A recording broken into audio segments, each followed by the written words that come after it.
Hello, everybody. How's it going? Good to see you all. We're here live in Google Docs. It's been a while since we've done this, hasn't it? We're gonna be talking about KSMP, kind of planning out some things. I've been talking about it a lot in Discord with you guys, but also I just wanted to kind of lay out my thoughts as well, and I might even post something in Discord a little later in that actual chat. That way you guys can kind of get an idea of everything I'm thinking as well. You guys have had some pretty fantastic ideas, and we're gonna kind of just go over those and maybe even kind of cover what we're actually gonna do as well. I can't really promise anything yet because I'm not gonna be here for a little bit, and you know, there is a lot of suggestions that we've gotten. But a lot of the big things that I know right now that we need is we need more staff. We need to bring back our players. And I know a lot of people have said it a couple of times in the Discord itself where we've been going, oh yeah, part of the reason we're not active is due to the player base. And it is, as much as Unreal said, it is a chain effect.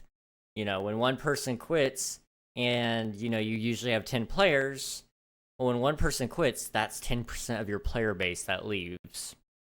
And if you're not having constant people coming in to replace those quitting players, or they don't come back after a short period of time being gone, then that creates the illusion that, well, not even the illusion, it creates the effect that more and more people are leaving. And, you want to balance that as much as you can. You can't stop people from quitting and getting bored of Minecraft. What you can do is you can delay it. And what you can also do is you can kind of encourage people to find new ways to enjoy the game.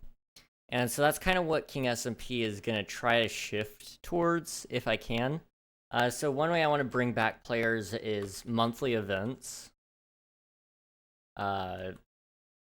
which will probably be hosted by the staff.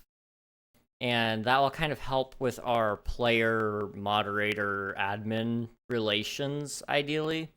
Because I know that's kind of one of those things that gets very rocky on a lot of servers. People hate the staff, and the staff really hate the players.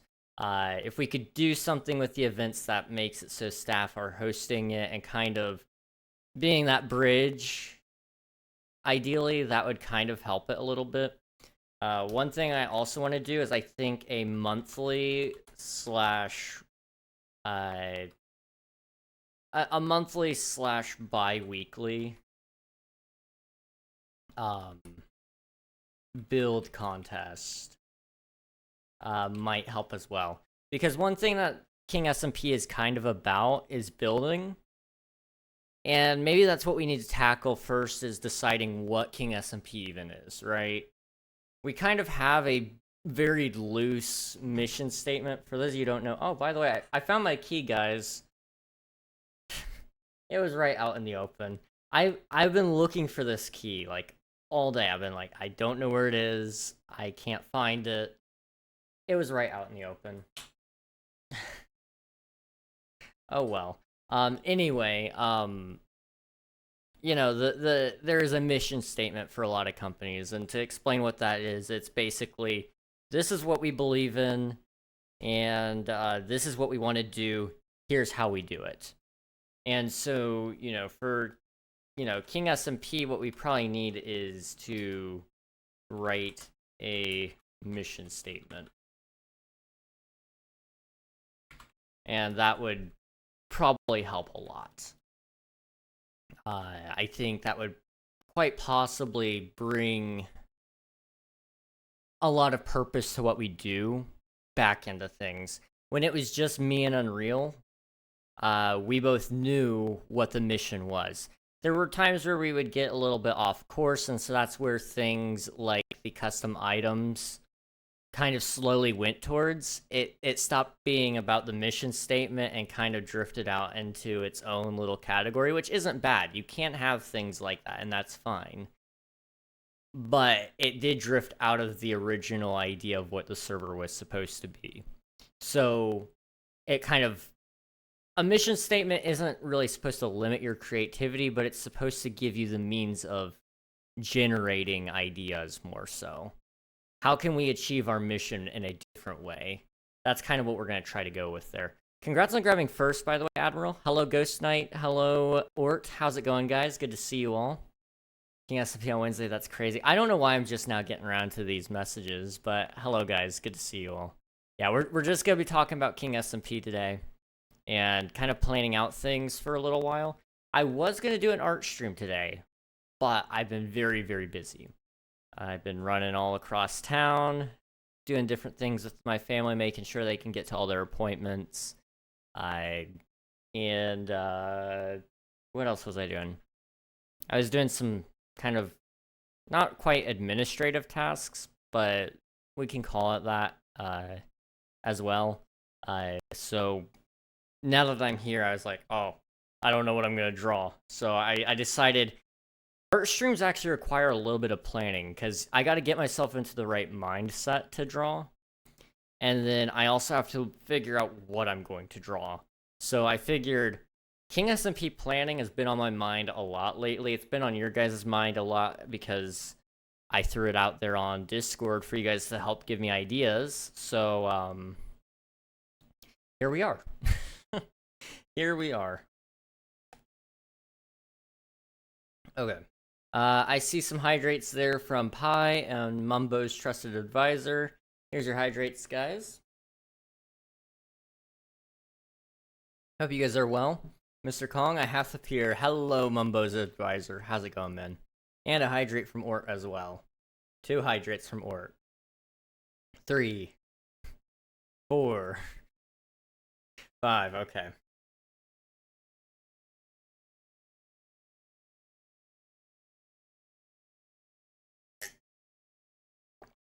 That's about 5. If only I could do more. There's a reason I don't let you guys do more. I would rather not get sick first thing in the stream. Every stream. Oh, that would be awful. That would be so awful. I need to figure out how do we want to do monthly events. So I probably need like an explanation of what we're going to do with those monthly events and kind of explain it. And maybe we do that actually a little lower down. So more staff is its own chapter. So how do I do this? It's in title, subtitle, heading. Yeah, there we go. So more staff is its own thing. Bring back players is its own thing. And so like we have a general list here of what we're going to be doing, but we're going to have a whole category to further explain even more what I'm doing. And then I can give this out to my staff and maybe even to some players as well if they wanted. And we'll see what happens. I don't know. Every time someone gets enough for a hydrate, there ends up being a break in the water main. Oh gosh. Let's see. So it's supposed to be bring back players. There we go. Monthly events. And that is, again, a heading. Control Alt 1 is what that's supposed to be. Okay.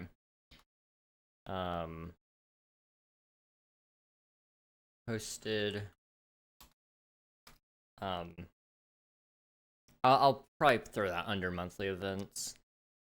Same thing with monthly, bi-weekly build contests. We can kind of flesh out that idea even more later on. But what I do want to also include is mission statement.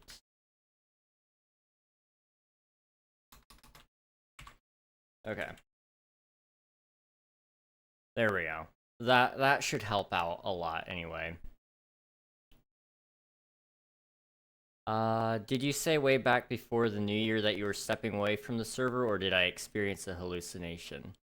I don't recall that. It doesn't mean it didn't happen, it just means I probably have a very bad memory.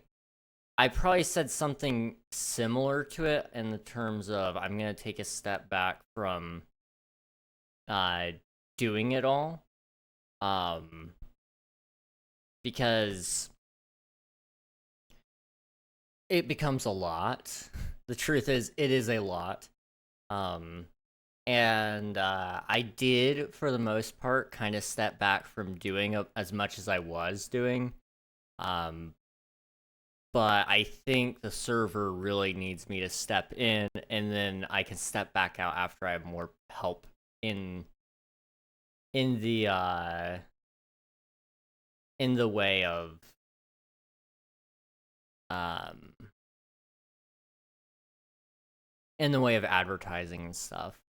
I I am much better of a marketer than I am anything else for SMP stuff.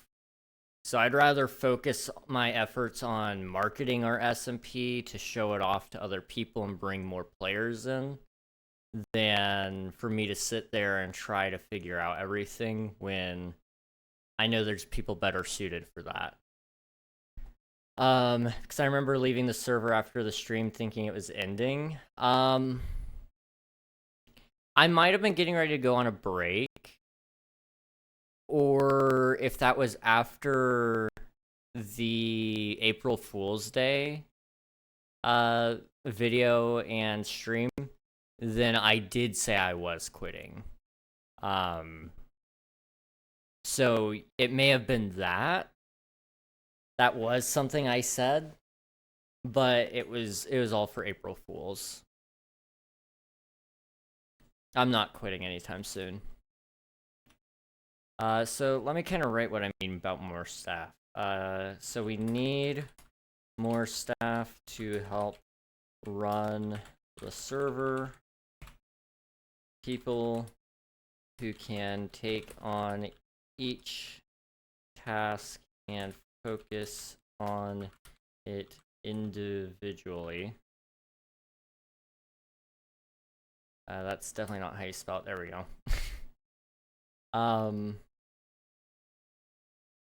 Things like, what are some things that people would need to work on? So quests. We need somebody who can run events. We need somebody who can kind of do some stuff with the NPCs and somebody who can lead the builders. What else could we possibly do there? We need people who can just moderate. We need moderators. What else? What else could staff help with? I mean, obviously, we're gonna need just general people who can do everything, so general helpers. That way, if, for example, one week somebody was sick, we got other people who can kind of step in and sort of figure some of that out. Especially for events, it's kind of like you got to have somebody who's specialized in the ideas part of that. That way, they can kind of organize it. But let's say they are sick and they can't actually sit down and work on it or actually run it. There's other people who can kind of come in and figure that out. Ideally, everybody in the staff team will kind of help out with the events, but I know that's kind of crazy to think about when you're doing quests and NPCs, and then you got somebody who's a builder who's also going to be running all the events. It's kind of like, whoa, your scope is so large there. So the idea is if we have more staff, it's no longer just one person's job, because that's where we're at right now.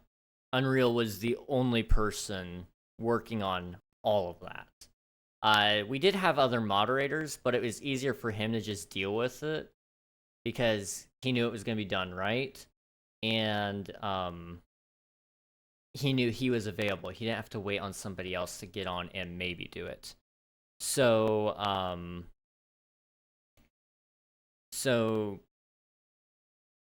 the big thing would be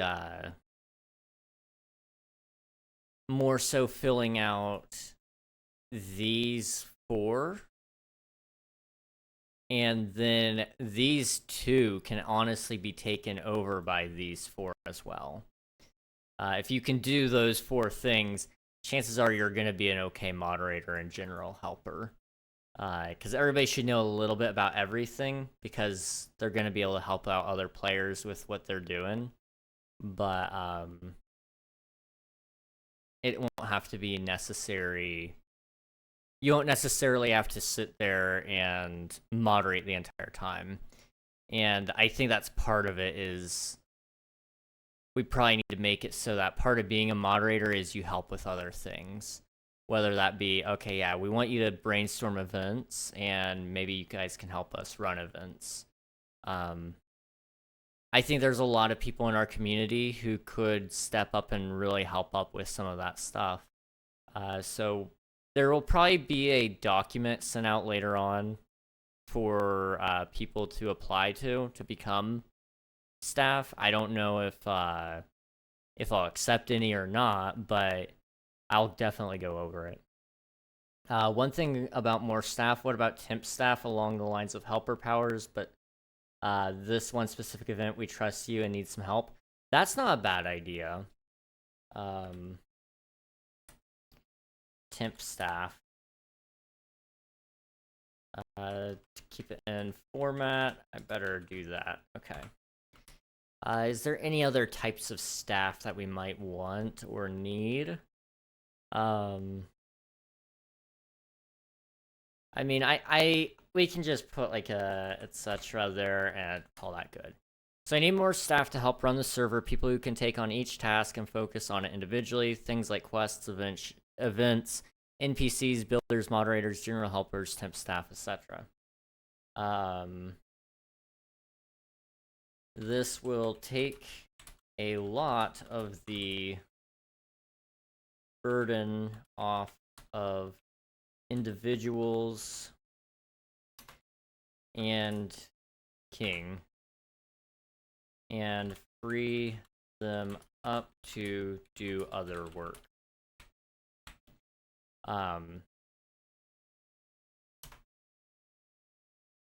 Alongside this, or alongside freeing up other staff, it will also hopefully increase the quality of our server and possibly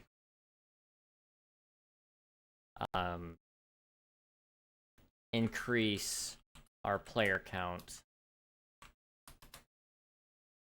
as a byproduct. Okay. Oops. There we go. I definitely like the idea of temp staff, though. That's not a bad idea, and maybe that's something I need to do, is look into making something where I can give somebody this power of, like, it has very, very minimal effect. Like, it's a title that says, temp staff, and what it does is it has /kick and /game mode spectator. I would say those 2 things probably are fine. If you notice that something is bad, you can /kick the person a couple of times with a warning. And if they're still rejoining and still doing whatever they're doing, then you go and get one of the moderators, or you ask King, whatever those things are. Because, like, there are times where I'm on stream and I can't go and check individual players and no staff are online. It wouldn't hurt for me to give somebody who I do trust, example being like Swifty or Bionics. I know I can trust those 2 if I needed them in a pinch. If they were online, I could say, hey, I'm going to give you temp staff really quick, and you guys could go take care of those you can go take care of any of the new players that are joining, go check them out in spectator mode, and slash kick them if they're being bad. I'll know by the time they're slash kicked once or twice to kind of look at it and go, hey, you should knock it off. If you don't knock it off now, then I'll ban you, and that would be perfectly fine. And I know by then if they're abusing the temp mod that I gave them, I know not to trust them with full mod later on. It would be a good way to build up trust as well. I can definitely see the value in that. I feel like by the time it's been 3 or 4 kicks, an actual mod would definitely notice. Oh, absolutely. Absolutely. And you know what? I'm actually going to write a... Uh-oh, I dropped something. I don't know where... Oh, there it is. Okay. I'm actually going to write a thing here. Below are the list of staff positions and an explanation of what they are. So you got quest staff. These players are staff. These players are people who work on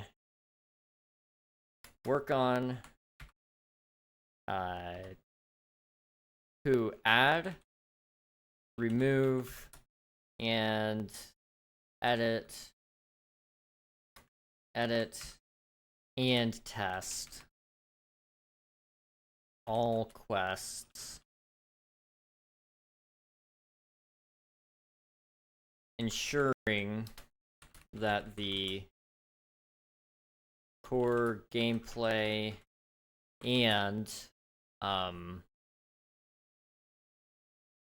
gonna actually reformat that a little bit. There we go.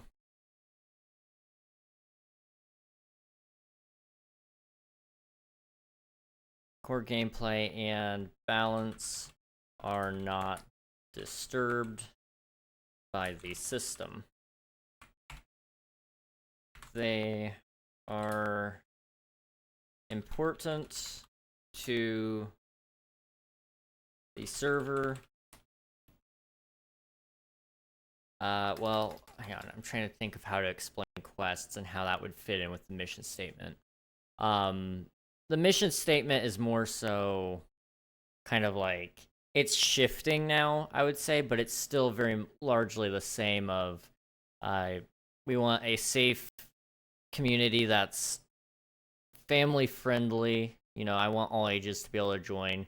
Ideally, we want some older audience to join because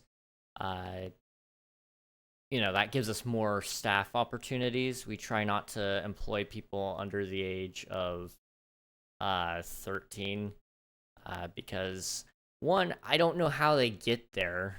I really don't. Twitch is the only advertising I do, and yet somehow some people get on there and it's like they're 8 years old. It's like, how'd you get here? Other times it's a little less. Sometimes it's a little less desirable though to have adults be staff because they're very bitter towards young people sometimes. Luckily, we haven't had too much of an issue with that, but I could foresee it becoming an issue here as well. I want to quickly... Yeah, okay. So these quest staff are players who add, remove, edit, and these players do that instead. These players add, remove, edit, and test all quests, ensuring that the core gameplay and balance are not disturbed by the quest system. Additionally, they are responsible for adding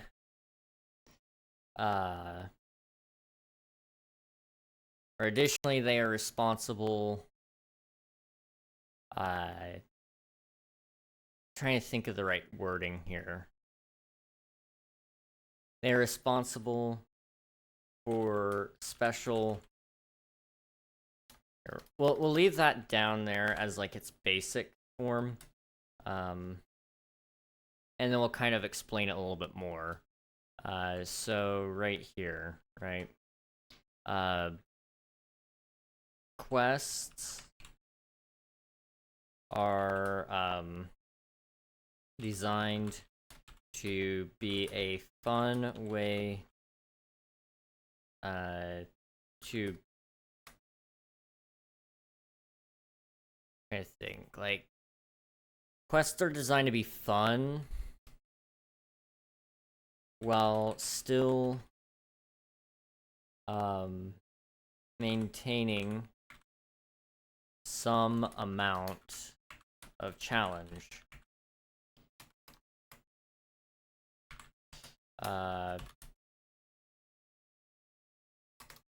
The reward should be equal to the amount of challenge / risk. Yeah, fix that, thank you. Trying to think, do event staff run, manage, moderate, and create the various events that would help bring additional life to the server? Yes, yes.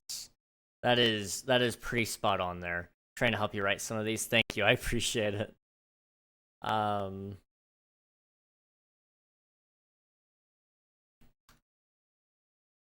Some quests are in an exclusive line ran by NPCs.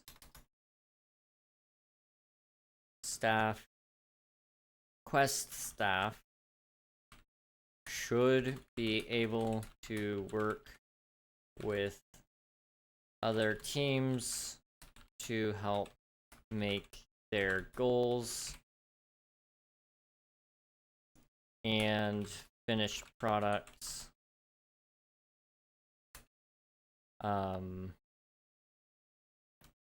should help make their finished products more polished by adding special quests to accompany or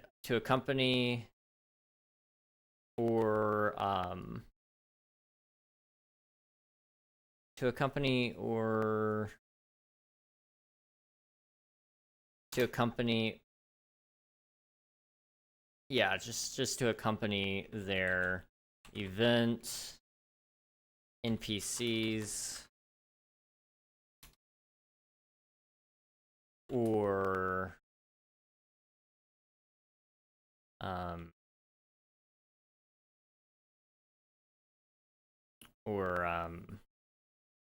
so on. just leave it there. Okay, let me double check this. These players add, remove, edit, and test all quests, ensuring that the core gameplay and balance are not disturbed by the quest system. Quests are designed to be fun while still maintaining some amount of challenge. The reward should be equal to the amount of challenge / risk, and some quests are in an exclusive line run by NPCs. Quest staff should be able to work with other teams to help make their finished products more polished by adding special quests to accompany their event, NPCs, and so on. Or other. We'll just leave it at or other. That's a little bit better. Okay, then we've got event staff. And we'll go and copy yours here, because it's pretty spot on. Oh, that's gonna format weirdly. Okay. Event staff. run, manage, and moderate. Run, manage, moderate, and run, or create, sorry. I'll turn around. The various events that help bring additional life to the server. Okay.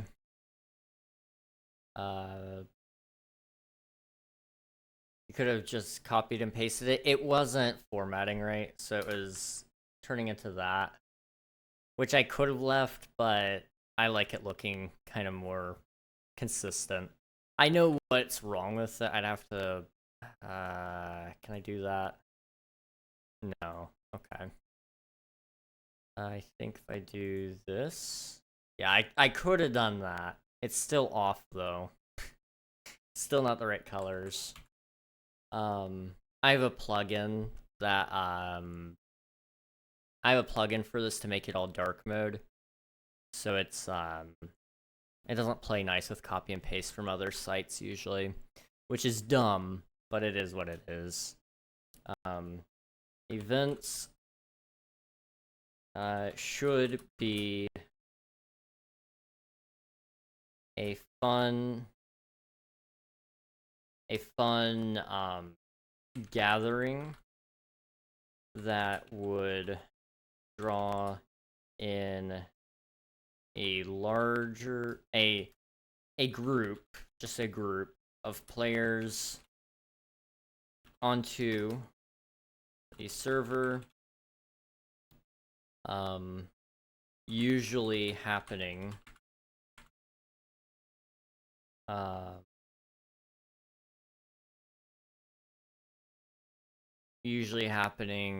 what is it?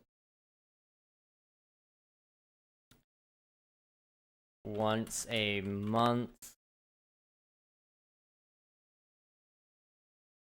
Usually happening once a month. I would say that's where we need to start with it. If we find that we're able to do more, then yeah, we'll do more. Event should be a fun gathering that would draw a group of players onto the server, usually happening once a month.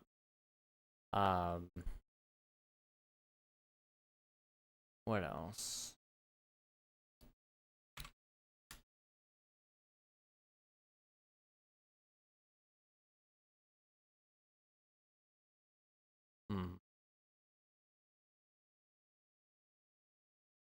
We could do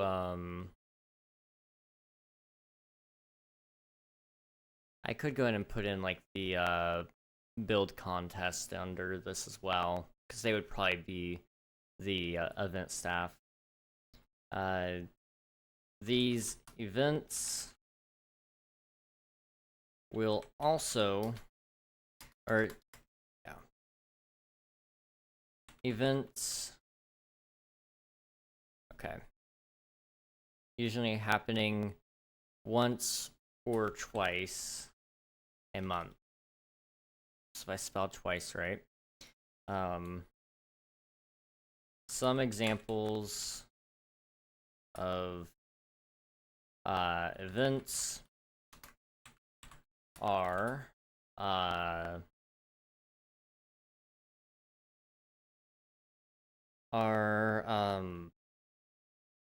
block hunt, not block hunt. What do you call it? I guess we could just call it Minecraft Bingo. That's a good one to just call it by. It's not actually Minecraft Bingo. We actually had a specific like block/item hunt that we did, and it was actually a lot of fun. So I don't know. We'll see. Some examples of events are Minecraft Bingo, Warden hide and seek,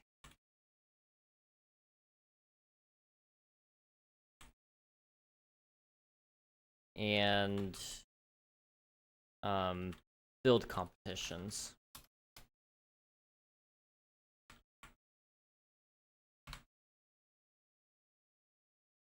Okay.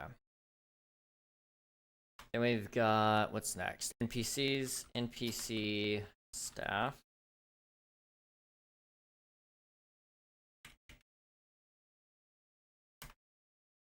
You've got something here as well. NPC staff create, edit, and blank the various NPCs found in quests and NPCs, or, okay, and events on the server. Okay, best I have for that blank word for me not finding a good word to go there. We'll give it a try. Let's see if we can do it.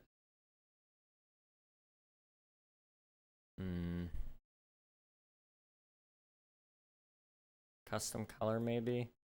I don't know, we'll see. Text color should be white. Oh, wait, okay, I think I know what's going on. So, highlight color. Yeah, okay, I see. So yeah, this needs to be black. That needs to be none.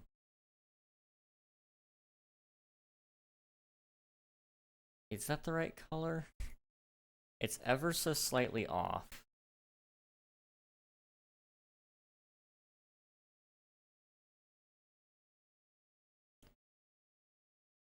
Okay. Click edit, then clear format while... Wait, it's bolded. That I think fixed it, but I'll go ahead and do what you said. Click edit, then clear format while highlighting that text. Could just paste without formatting. I didn't know that was an option there. So Control-Shift-V is what that one is? Okay, I'll take that. That is beautiful. I'm still trying to figure out all the hotkeys for this one. I usually use Microsoft Word. That's my go-to. But for stream's sake, I usually use this because I think the interface looks a little bit better. At least for presenting everything in a clear and concise way. NPC staff, create, edit, and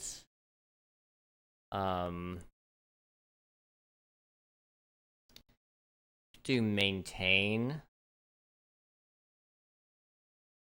the various NPCs found in quests and events on the server. That way, because maintain would also include things like, okay, yeah, you're gonna remove the stuff after events, or if the quest team decides, hey, we want to do something else with this and we don't need these NPCs, you know, we're gonna continue. We're going to continue the descriptive words motif we have for the two previous roles. Yeah, basically. I mean, I think, honestly, you gotta have 3. The rule of 3 is just, like, it's the best. It's just the best. Have as many descriptive roles as you can, or descriptors for the words on the role.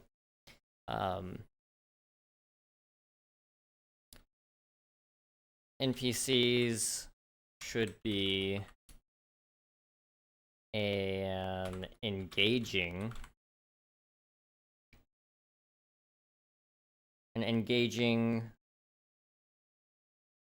way to tell a story and introduce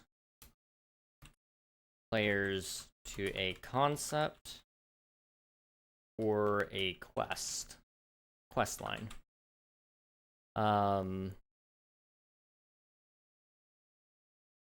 You come up with the flowery words and I'll see what fits the usual builder type role. Okay, yeah, I mean, honestly, with builder, like, the big one there is, like, what they're going to be doing is they're actually going to be in charge of running the build team. Because that's one of the things that I was going to do, and then everybody kind of got off. I don't have time really anymore to run the build team, because I'm going to be trying to step into other roles to help make the server better.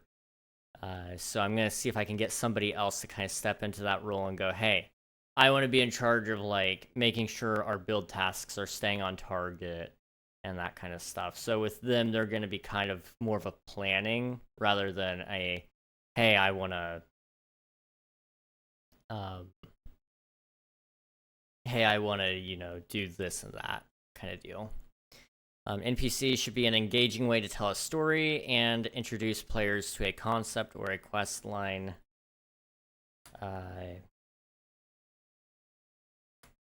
Yeah, or a quest line.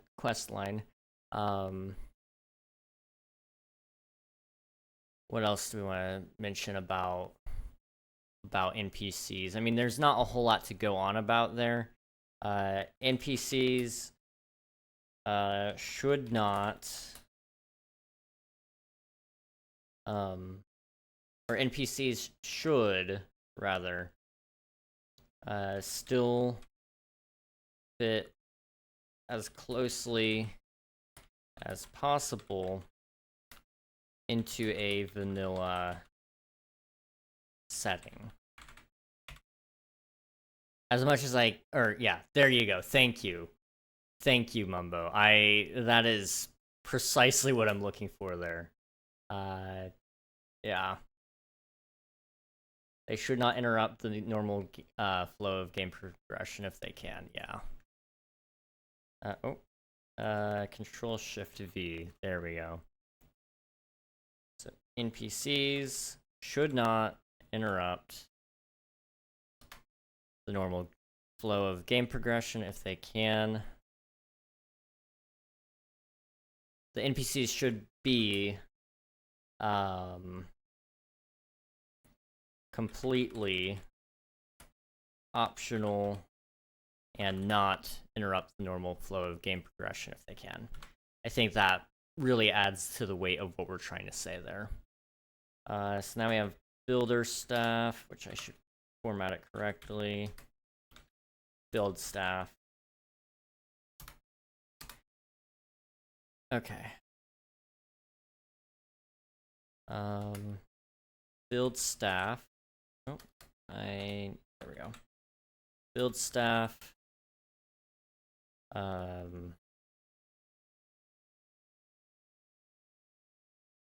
want to give the list of 3. The list of 3 is like what we're really trying to go for here. But we'll be fine. I can kind of rework some of that a little later if need be. I'll take my first break here in a couple of minutes. You know what? Let me go ahead and take that right now. And then I'll be back like as soon as possible. Build staff should be a quick one to write to. So I'll catch you guys here in a minute. Sit tight. I'll run the ads during the be right back screen. That way you guys don't get it while we're actually talking about important stuff. So I'll see you guys here in a minute.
Alright, we're back again. How's it going, guys? Hopefully the ads are over for you by now. If not, well, I apologize. You can't hear me anyway, so I guess, apology not accepted. Anyway, hello, hi. Let's see, just want to catch up here. Restructure, design, and create. Yes, that is perfect. Let me go ahead and copy paste that as well. I'm gonna burn it into my head how to copy paste without formatting. There we go. Restructure, design, and create. Build stuff, restructure, design, and create. Plans, or build plans for various areas for various public areas in the server.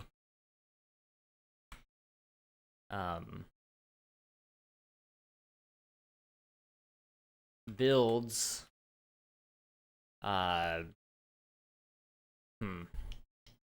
builds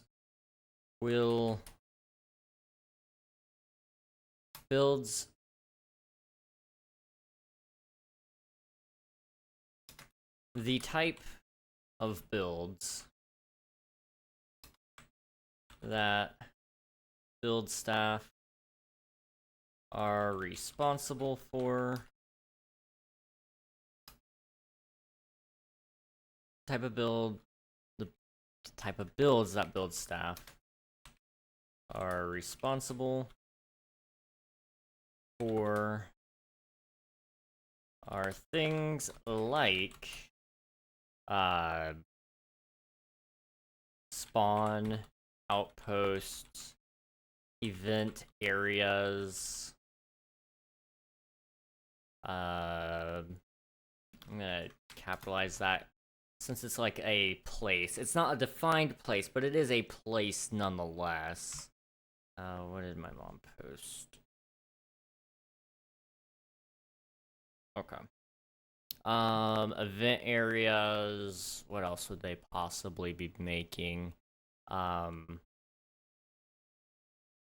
the like. You'll be doing those things. You'll probably be doing other things as well, but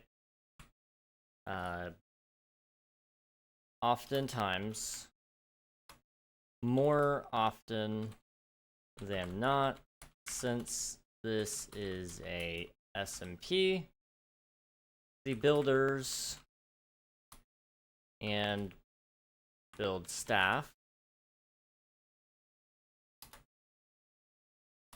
will not have access to creative mode for the vast majority of builds. Furthermore, build staff are in charge of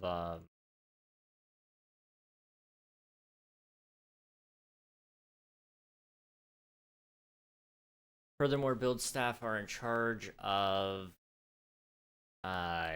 adding, or are in charge of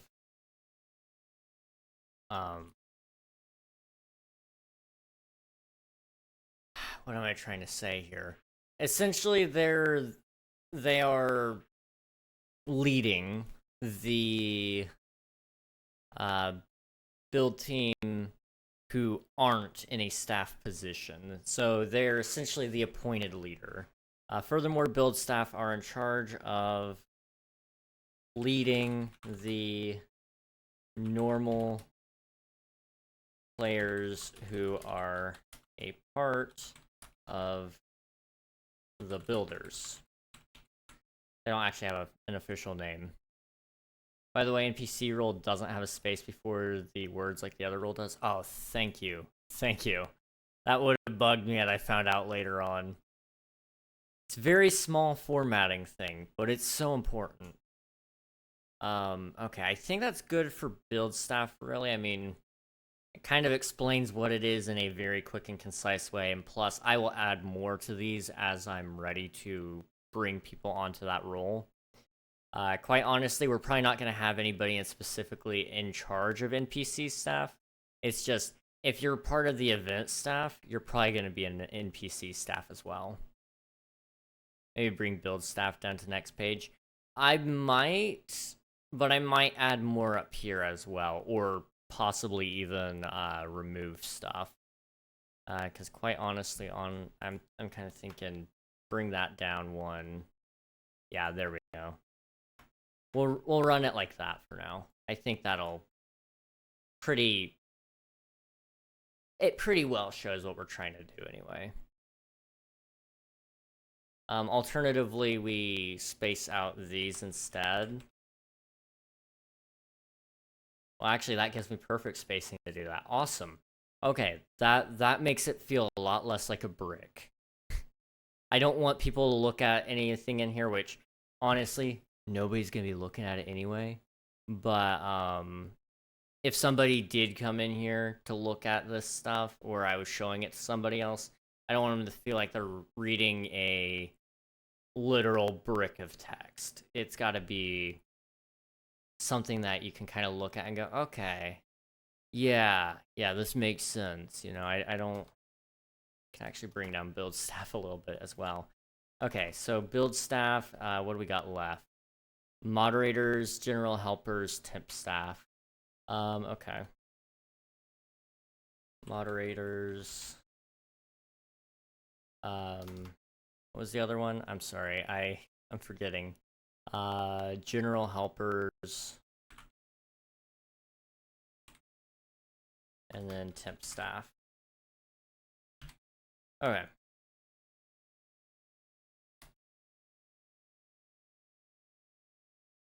Moderators are essential to the server. I mean, this is me more so writing the little paragraph after the explanation sentence, but I'll go and write it down now. Moderators are essential to the server.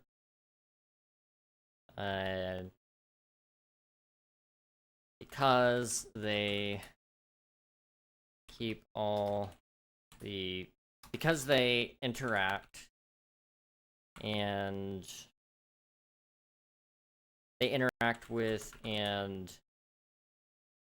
play they interact and play with the general KSMP player base, but they also help in removing all the bad actors.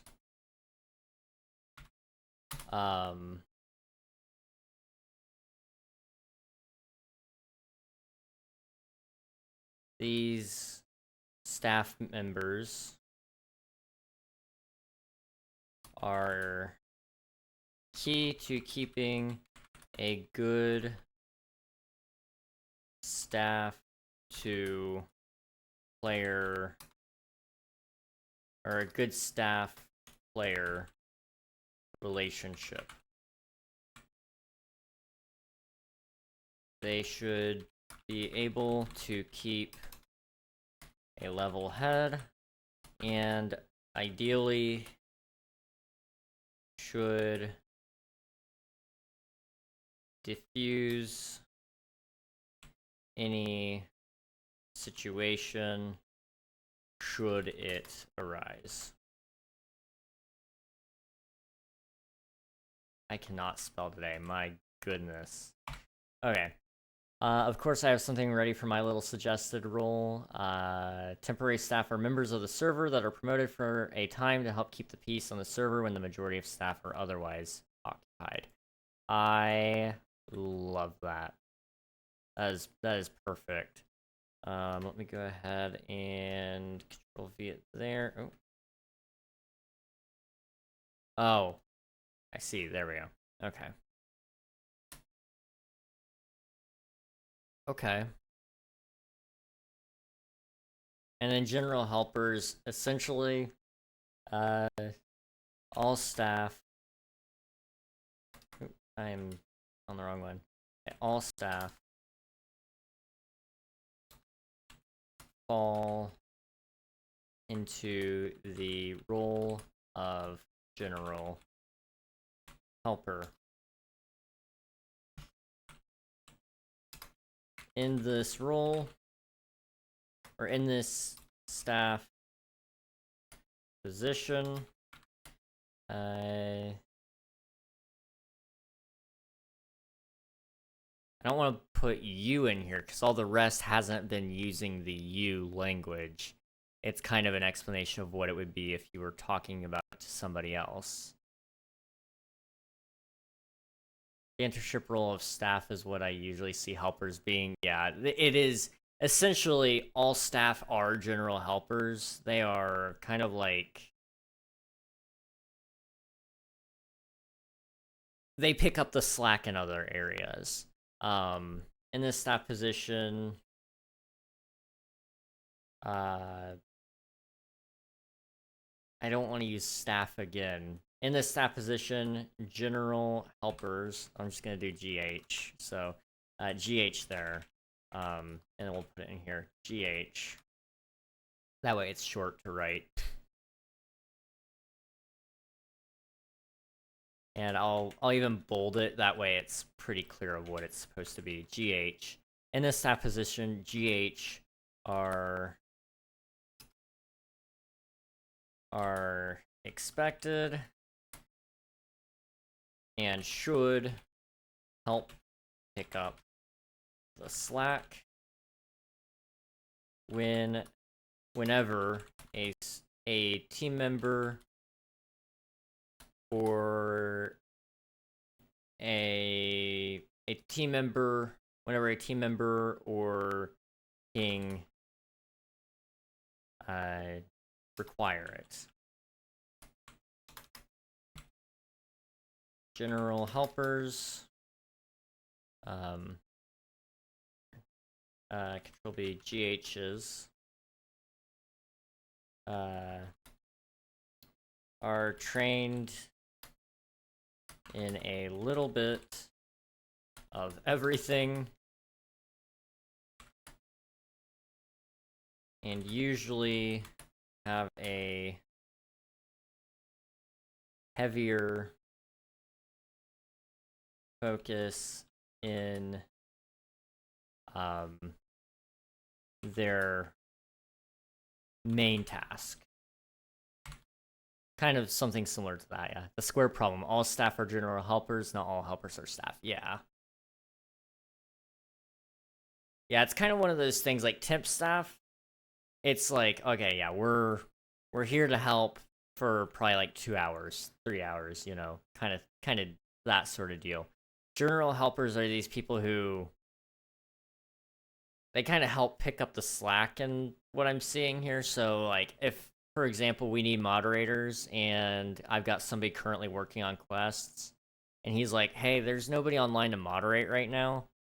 And there's people whose main job is moderation. Because that's kind of usually what we're going to give people first. Because it's like, you don't need any special powers or special access to console or anything like that.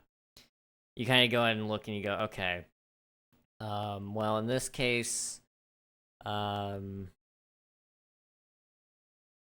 quests can wait right now. I'm going to go help moderate because that's what we need.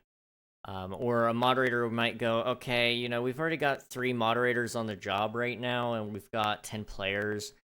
One person could honestly do it, so 2 of our moderators, we're going to go help the event staff to get stuff ready in advance for the big event coming up on the weekend. That kind of stuff.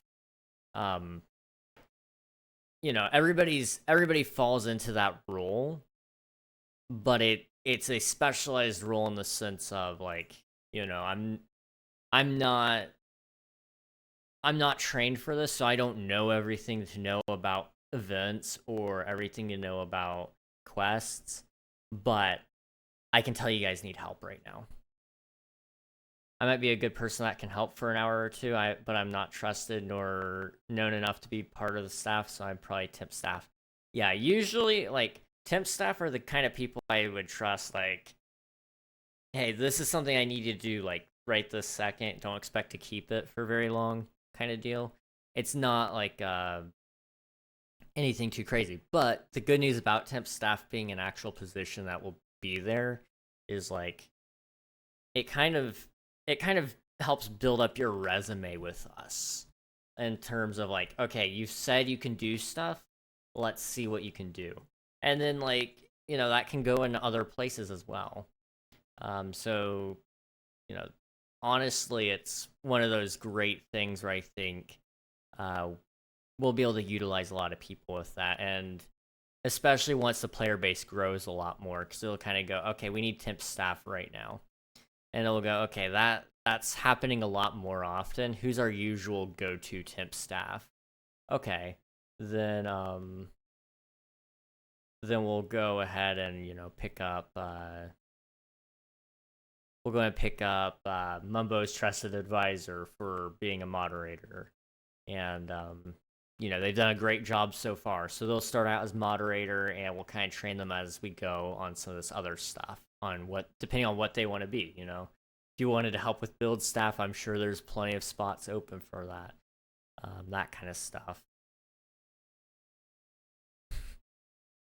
That might be a good enough quote as well. It's a very good description. Yeah, honestly, it's sometimes like the best way to even like describe this is just like, okay, let's talk about it first. And then just take that whole little small conversation and then just summarize it as a paragraph.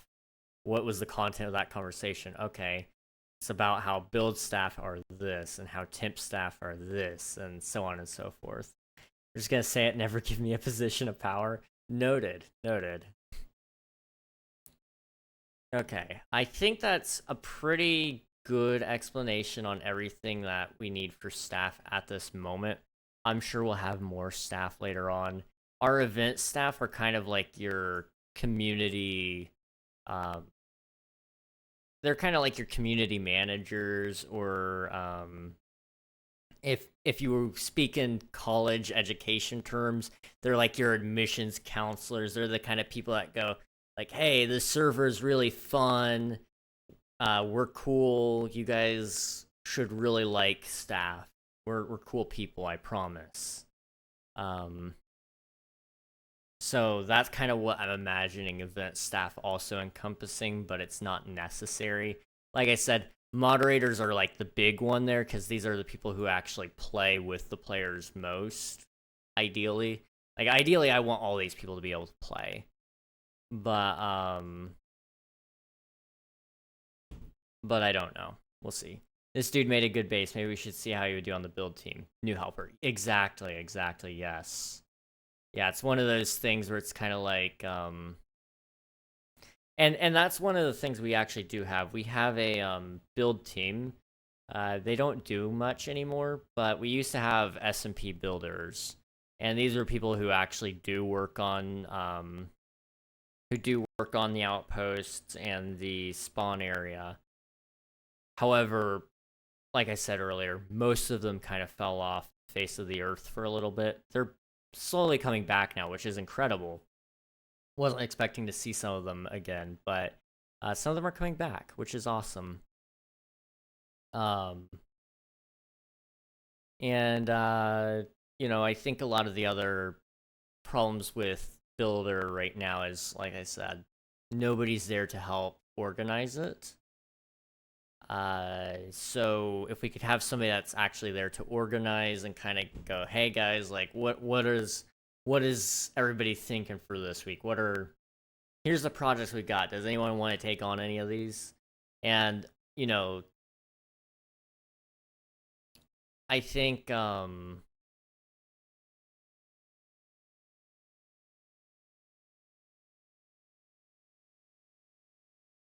I think I think the other thing that needs to also be made well aware is, like, for example, builders, the builder leader.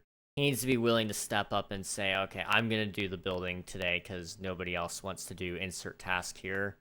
And since it's high up on the agenda, I got to do it. Sometimes it sucks, but sometimes you gotta be willing to do the garbage tasks. Somebody has to take out the trash every once in a while. But their job is mainly to maintain the team and ensure that, work is getting done. So I think we've got a pretty good description for the most part, and I'm gonna write up some more stuff when we actually get around to it, but this is like, big stuff, like just a lot of big stuff.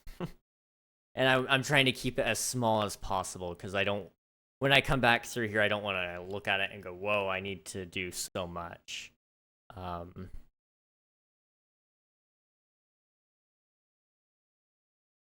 Let's see. If we get more mods, I could help them out with learning, and maybe that could boost me to admin.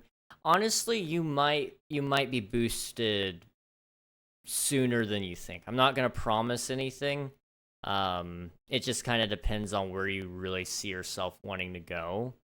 Because the good thing is, like, you can actually be a part of more than one team. Like I said with general helpers here, if you're a GH, you can kind of help with everything. But you're gonna have a more specific knowledge of one thing to start with, and you can kind of, like, for example, if you want to be the events guy and you want to be cool and awesome and everybody's like really rooting for you there, you can be that.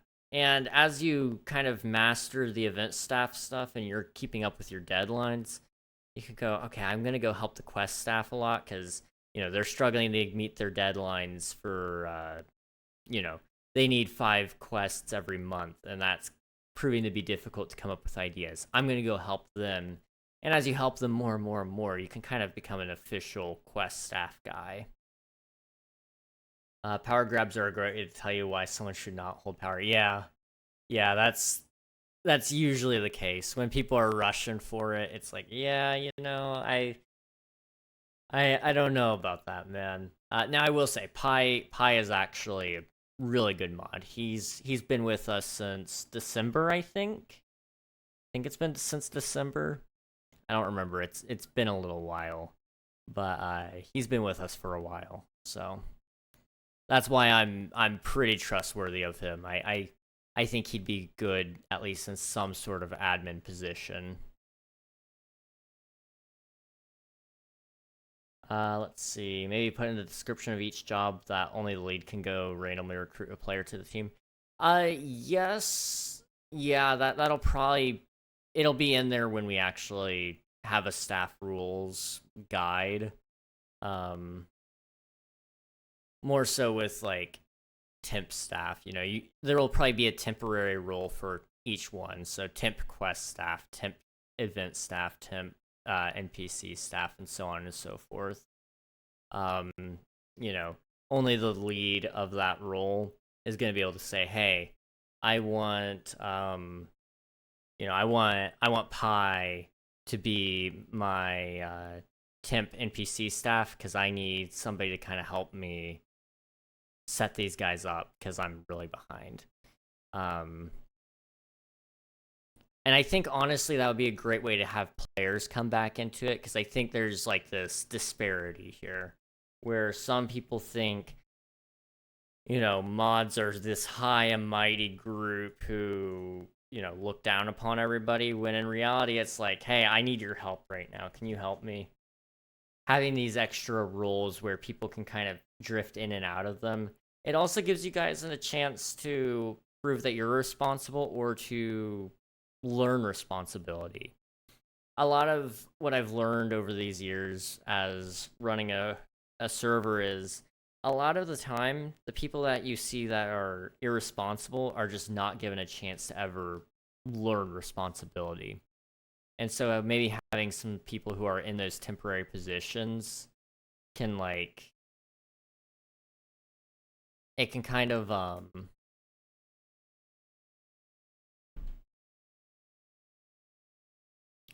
explain, like, hey, you're in this position of power, don't blow it kind of deal, I guess. I don't know. I don't want to parent people when I'm running a server, but at the same time, it happens a lot more than you think, and sometimes that's what you got to do. And I do want to help people, you know, I do want to help people at least learn how to be a functioning member of society at some point with,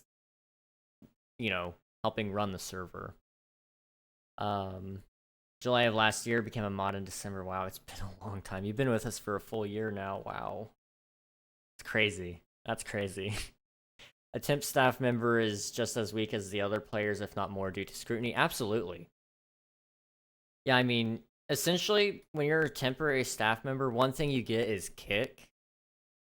And that's, for moderators. I mean, for some of these other ones, you might have some other perms, but, you're not going to have the ability to ban anybody. You're not going to have the ability to have /game mode C. You're not going to have access to the server console. You're not going to have access to all that stuff. The only thing you get is /kick, and if we find out you're abusing that, you're never going to get temp staff again, but you're also probably going to be temp banned for however long we decide, depending on how much damage you do for player-staff relations. I'll probably would let your team lead decide over that. But, I think, yeah, like you said, they're weak. They're just as weak as the other players besides, some very minor, small things that they get access to. And like you said, there's more scrutiny there.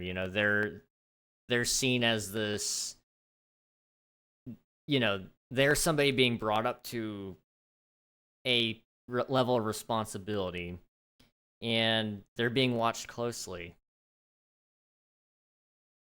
I'll be honest with you, I would probably help with the quests or build team, but I know that I don't do good with perms, so it's best for me to leave it be. And I appreciate honesty in that regard. Like, there are some people out there who insist that they're very responsible with everything and that they are this and that. And when I see those applications come through on the staff application notices, I look at it and I go, yeah, I know that's not accurate because I've seen how you act during insert scenario here. And so when you're honest with me, even just here in this chat, but even if you did it on an application, that tells me I can at least depend on you to be honest. And that's helpful in and of itself. Okay, I have yapped and yapped and yapped. Bring back players. So, how do we want to bring back players? So, we're bringing back players with events, with, ideally monthly, updates. With, we're gonna fill this out a little bit better, similar to how we did over here. But I just want to kind of set this up a little bit better. Monthly updates, events. What else would bring back players? I'm gonna try to get us on the official Minecraft server list. I've been trying to do that for almost a year now, and we're getting closer on that. I'm making some progress. Are welcome back gifts too far? I wouldn't say it's too far. We'll put that down as a possibility. I'm not opposed to it. I don't know how much we can do, but I'm certainly not opposed.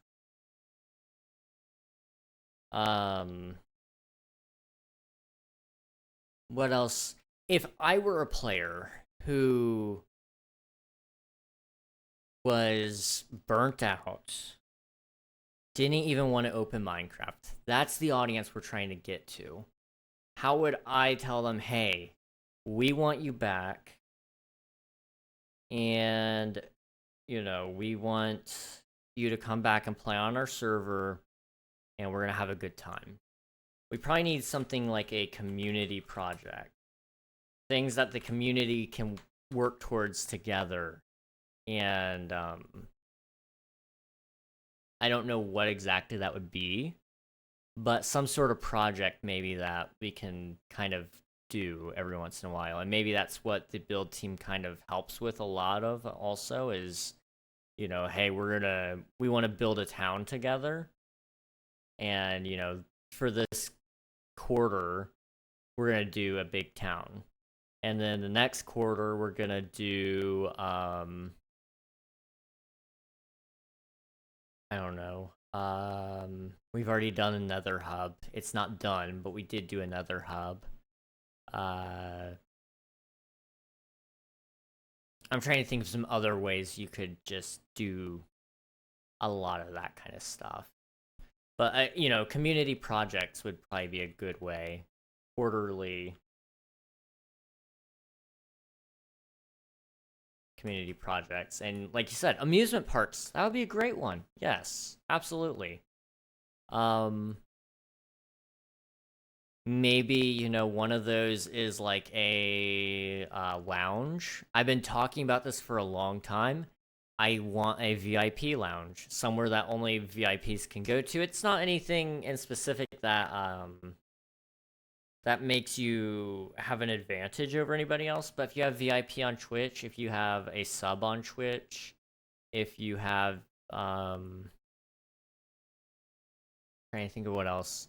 But you know, if you have that kind of stuff, if you're staff, that's a VIP lounge that you can go to, and you know, that's where I do my outros. And that might be where I intro as well. I don't know. But you know, we're gonna build these things on, you know, this quarter or this month or whatever. I think quarterly community projects would be good because we're in some of our monthly events. Ideally, I like to do 2 monthly events.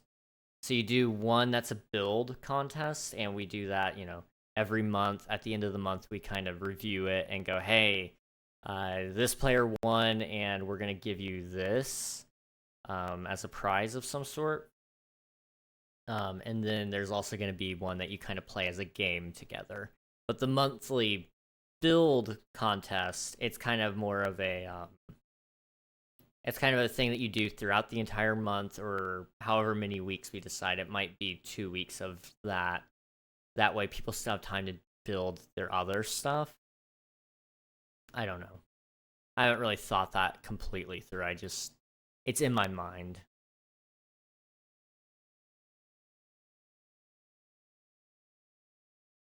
I thought of something that's kind of mean about it, but it's also kind of funny. Mod lounge with a glass floor looking down at spawn, and below it is the VIP lounge, also with a glass floor, but it's also a glass ceiling looking up at the mods. You gotta remind people of their place, you know? That's kind of funny. That is kind of funny to me. And maybe we don't do exclusively build projects for the community, but that's like the big one I can think of. It's just some quaint house above spawn. I'd have to think up exactly what I would want for each of those, but I think you know, especially for like the VIP mod lounge, that kind of stuff, I've got some ideas of what we could do. Kind of just keep it away from all the other players. You know, you guys are separated. You're a separated group because you're dedicated to something.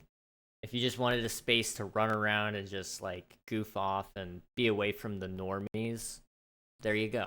Because I want it. I want to start treating our server like it's something more. That's one thing I've realized. If you want to be something, you got to start acting like that. So if you want to be a billionaire, act like a billionaire. If you want to be a big Minecraft streamer YouTuber, act like it.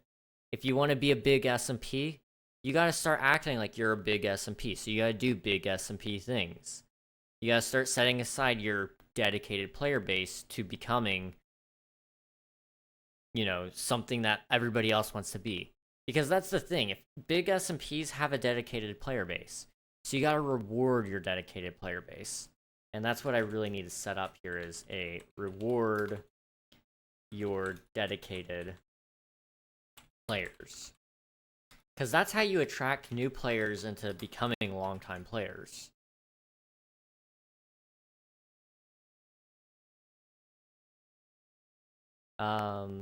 Take the me out of that. You and it now sounds realistic. Yeah, I mean, gosh. Take the me out of that. Oh my gosh. But I mean, yeah, I mean,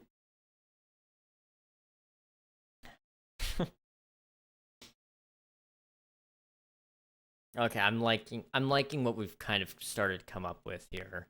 What are some other ways to bring back players? So we're rewarding dedicated players. We're doing events. We're doing monthly updates. We're gonna try to get on the official Minecraft list.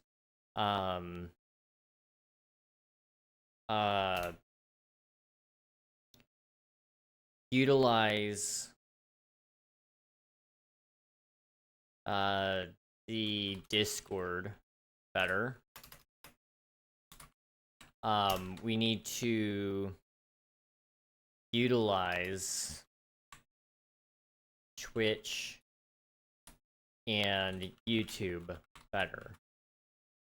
The way I have Twitch and YouTube set up works, but we could be doing so much more with YouTube especially. But Twitch even, there are some minor things that I could do to make it a little bit more enticing to join the server. And part of that is, you know, I need to actually set up stuff on my Twitch chat. That way it's a lot more easy to read the !IP command.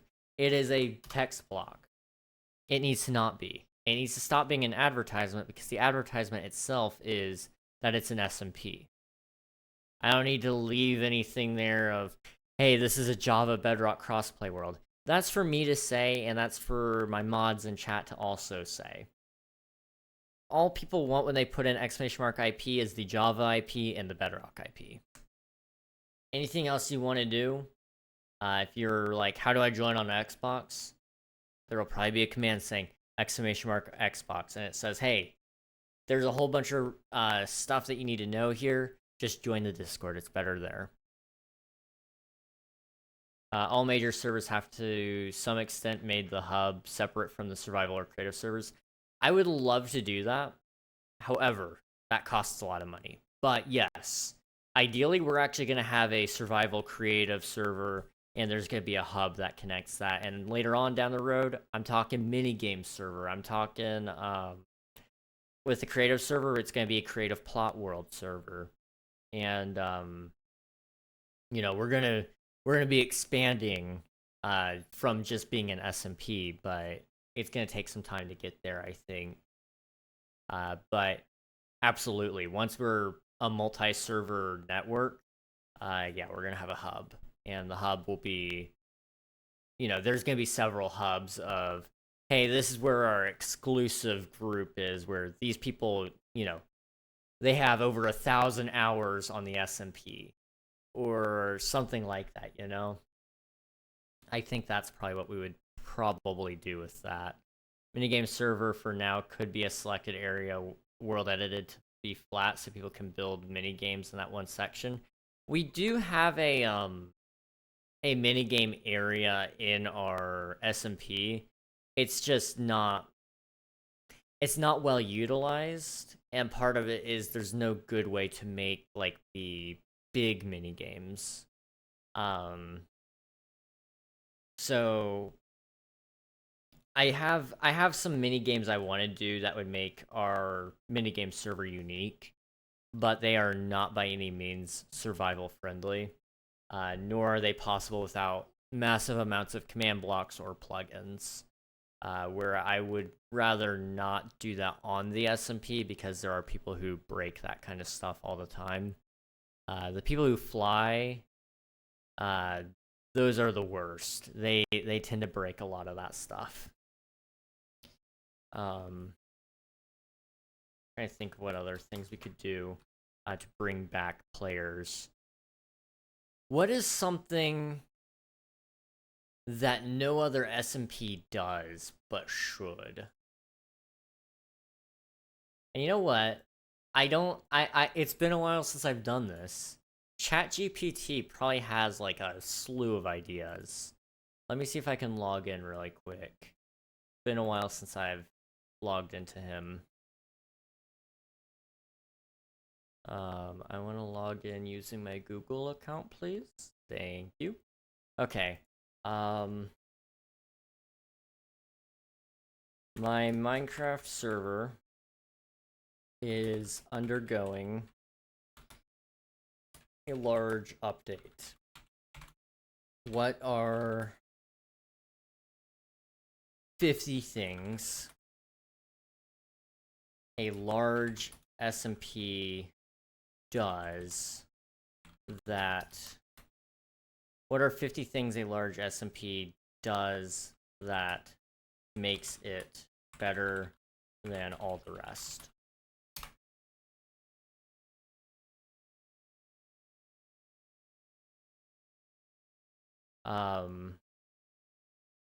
Okay.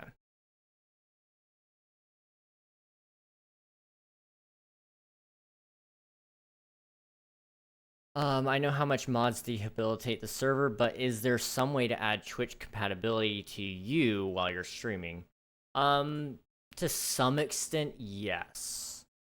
Yes, there are some things we could do to make it work. One of those being, like, if somebody subscribes, we can actually set it up that they automatically get a rank on the server. However, I'm not exactly sure how it works to connect the Twitch account to the Minecraft account, but that is one thing you can do, I think.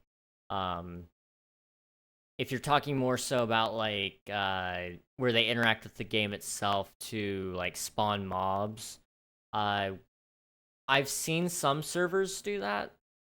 I'm not too familiar myself, though, with how it would interact with the SMP in its current state. It probably wouldn't really work out too well.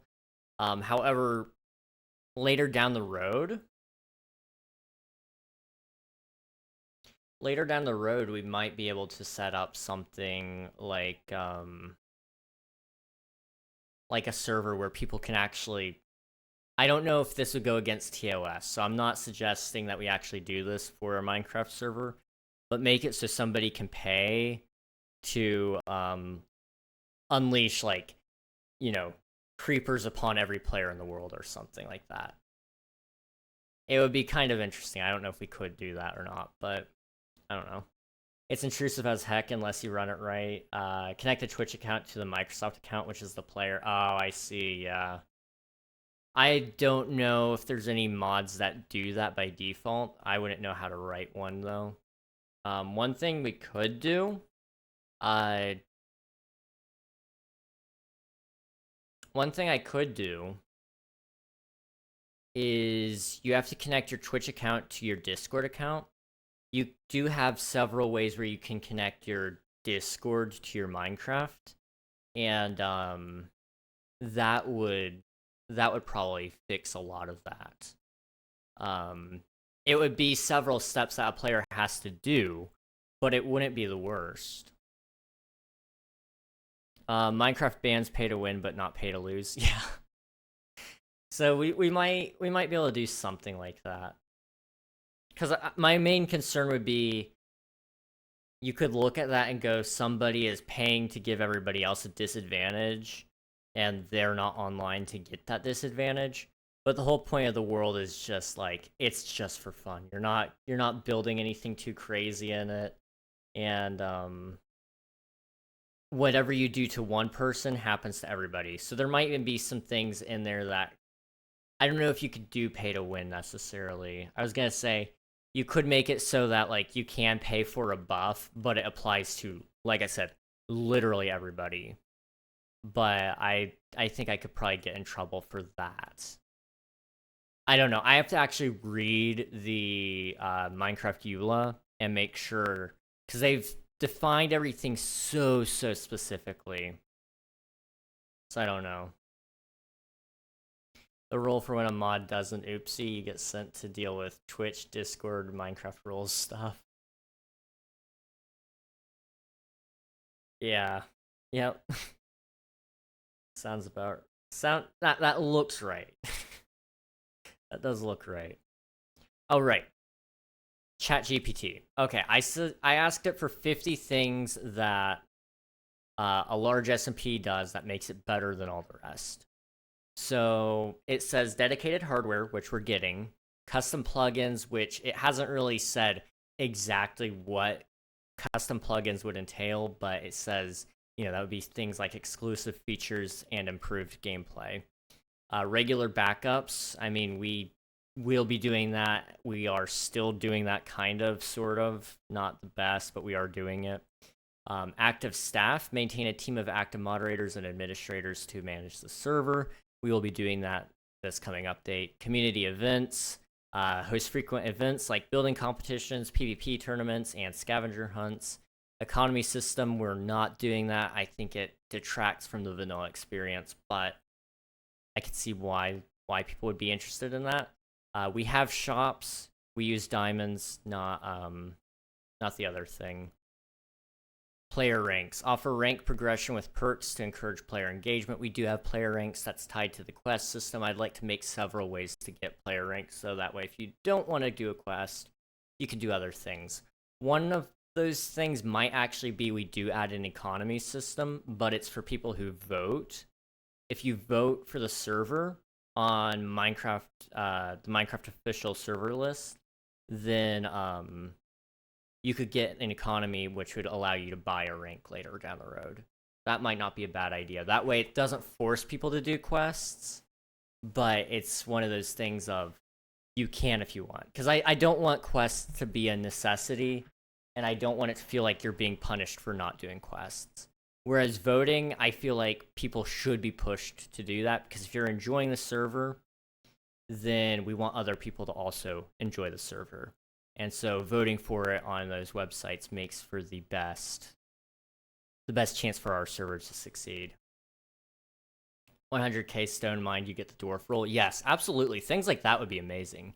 And I'm thinking even adding a leaderboard. Here, let's go back and add some other things. Where's my other document? Not that one. I have several documents open right now. Okay, let me open up this. Throw it over there. Okay. So they said player ranks. So more player ranks. Achievement based, essentially. Those are things that make you go, okay, I want to dig more stone, so I get this. I want to do this, so I can unlock more. Voting by current quest ranks. Yeah, there we go. I think that would kind of help solve some of my issue with quests as well. I feel like the problem is you're pushed to it immediately because other people already have insert rule there. Custom biomes. I talked about that with Unreal before, adding some custom structures. We weren't too fond of the idea. I would be willing to revisit it, but we probably won't do it. Custom structures. Anti-griefing measures, we already have that, sort of, kind of. Resource world, have a separate world for resource gathering to keep the main world clean. We could do that, but I don't think it would make it better per se. I think if we were to do that, it would be more so for exploring, and that one resets.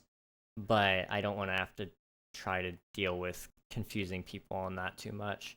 I can't believe I am seeing landed voting in a non-historical context. Gosh. crazy. It's crazy. See, friendly community, duh. Discord integration. Connect the server to a Discord community for better communication. We already have that. Custom mobs and bosses. Add unique mobs and boss fights for added challenges. We can't do that. We're limited by mods. Because we're using Bedrock and Java crossplay, we can't add anything that doesn't use vanilla mechanics in a sense. So if we had plugins that made our, for example, you used a plugin that would give a zombie the ability to use a bow, that's fine. But if you used a mod that had to be installed to make the zombie have a bigger hitbox, have a different texture, have powers that are beyond the capabilities of vanilla, that's where you're pushing too far. I don't think we need to add any new bosses or mobs, though. The only way we would ever actually do that, I think, would be for the sake of, like, hey, this is a big event sort of deal. So we'll kind of cover that in monthly events, probably. We'll see.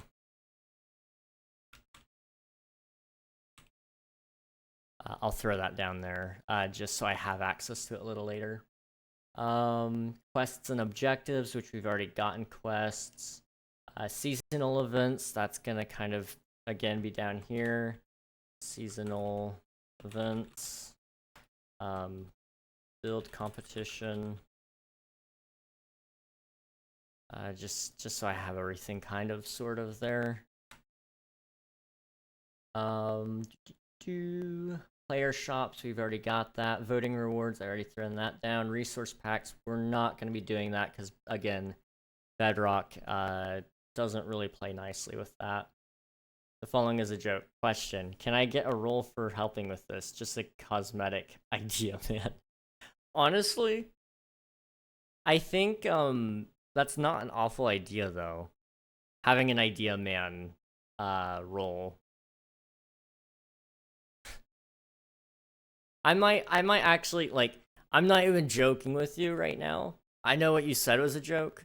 I might look into adding the idea man if, like, you have a lot of ideas that you bring to the community and, like, we just want to reward you for that. Then we're going to give you the idea man role. It's not a bad idea.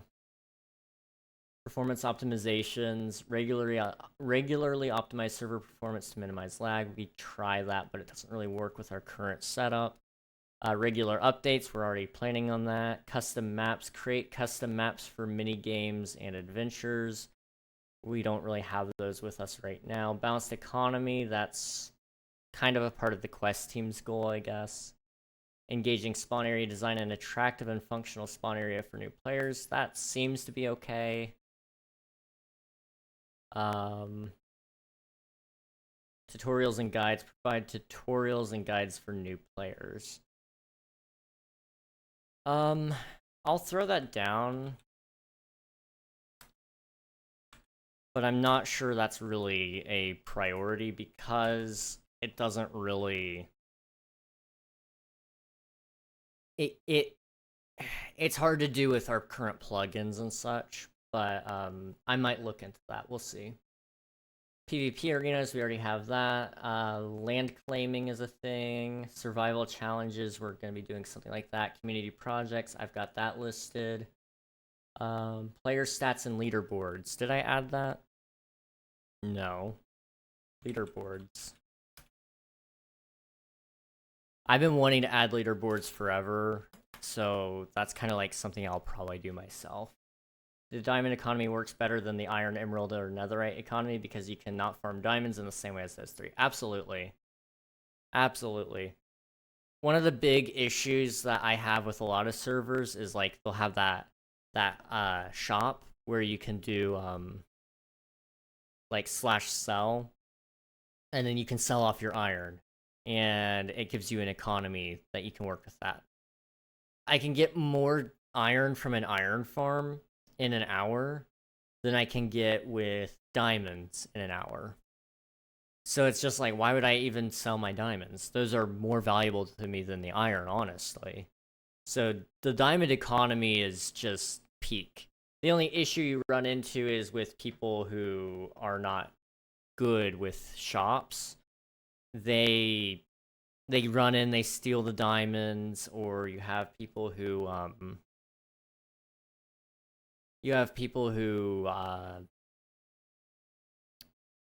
oh, what is it? Trying to remember what I was gonna say exactly. But or you have people who don't keep up with their shops later on. And so what we might actually look into doing is redoing the way shops work. I like them, and I think we should keep them around, but we probably need to redo the current system. It works, but it doesn't work for the community we want to try to have. So I need to kind of look into how that's supposed to be. So redo shops. Okay. Daily rewards. Offer daily login rewards to keep players coming back. I'm trying to think of what you could even offer them, really.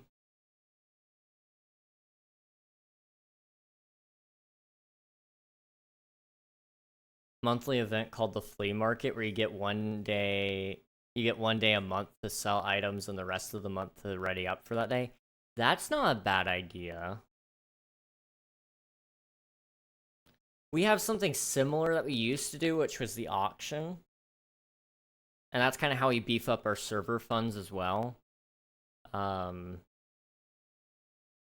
So, I don't know. We might look into that. That one's not a bad idea. Because it would actually bring it would be something new to shops, that's for sure.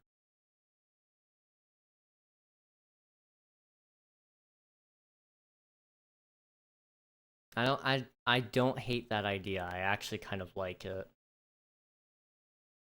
That's pretty good. That's pretty good. Let's see. So daily rewards. What would we offer, if anything? I mean, with a daily reward, one, we can give you those credits from the voting that you can do, and maybe with those credits you can also buy pets, because that's the other thing. You can only get pets through quests as of right now. So maybe we make it so you can vote for the server or do quests or both to kind of make your way through it. So like obviously if you do both, you're in the running to get stuff faster. But if you just wanna vote, you don't want to do the quest grind, then just vote. Nothing higher than iron armor and tools if you'll eventually make it to items. Yeah, I really don't want to make... I don't want to give anybody anything, like, crazy. I'm trying to think, maybe, like, you could do some sort of special item that you can't get anywhere else sort of deal. Some sort of, like, collectible. Like, if you could have 100 items or something that you could get for logging in that day, and it randomizes and gives you one, and then you could trade it with other people. And maybe what you could do is you could do, like, King Regnog quotes or something like that. I don't know. We'll throw daily rewards in there, but I'm not going to promise anything. And maybe it's not something like that, but it could be something similar in terms of, like, it's a collectible and you can sell it later, or you can either sell it later or you can trade it for a different one with somebody else. And that might be something interesting, I don't know. Multi-world support, provide multiple worlds for different gameplay styles. That's for later down the road. Server rules, we have those. Suggestion box, allow players to submit suggestions and feedback. We have that on Discord, but honestly, we should have that in Spawn. We should have like a little hopper that somebody could throw like a piece of paper with that's named. They can throw it in there, and that would be a suggestion box. I don't dislike that idea. anti-cheat system. We have something similar, donor perks. We do need that. The problem is you don't want to make it pay to win. So like maybe that's what you do is you have special pets or whatever. I don't know. A literal court for player disputes. We used to have a we were gonna have a courthouse at some point, but we never actually got around to it, I don't think. Be right back. All right, sounds good. Sounds good, dude. We already have player warps. We don't want to do custom enchants. Dynamic map is a thing I've been looking into as well. I need to look into that some more. In-game help system, seasonal resets, competitions, in-game currency, roleplay elements, server website, resource sharing, regular maintenance, player collaboration, custom achievements. That's kind of quests, real-time support, feedback implementation. Okay. What are 50 things to avoid doing that keep my SMP from growing? Let's try that. Okay. Ignoring player feedback, poor server performance, lack of updates, absent staff, no anti-cheat, pay-to-win mechanics, poor communication, toxic community. We've had a couple of these. Thank you for the hydrate, Mumbo. I appreciate it. I do need it. It's been a while since I got a drink, so that's good. We didn't really ignore player feedback, but we did drag our feet on things. Poor server performance, that was on Shockbite, but it was on me, not, actually making a move to swap faster and offering you guys the option of helping pay for that. So, again, not great. Lack of updates. Again, we drug our feet on things. Absent staff happened. We have anti-cheat, but it's not like anything super great. It's one of those things of like the best ones you have to pay for. So we might need to start a fund and say, hey guys, we want to add an anti-cheat. Can you guys help fund that? Swifty would probably be more than willing. Pay to win mechanics, we've never had that. Poor communication, I think we've actually done pretty good on that. Toxic community, we have had that several times. We're gonna really drive it home that we can't do that anymore. Inconsistent rule enforcement, we've been doing that fine. Griefing isn't a problem. Overcomplicated plugins. No, I think we have simple ones, honestly. Lack of content. I mean, honestly, we just need to add more new content. It's not so much that we have lack thereof. The lack thereof is the fact that people don't want to play Minecraft anymore. They want to play some modified version of the game. Unattractive spawn area, I think we're fine on that. We could do better, but definitely could do worse. I'm just going to kind of skip over some of these. Lack of community events, that's a problem that we're on. I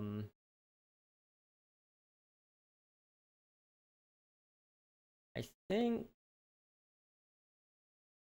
for the most part we're fine. Not recognizing player advancement or achievements, that is a problem that we've had.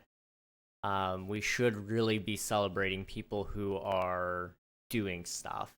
And I think that's what we're going to do with the build events, is, we're going to be showing off like, hey, these are our top 3. Can we give a hand to them? And then we'll do some honorable mentions afterward of like the top 10 or whatever. Or just generally speaking, a lot of the good builds. Some of our favorites.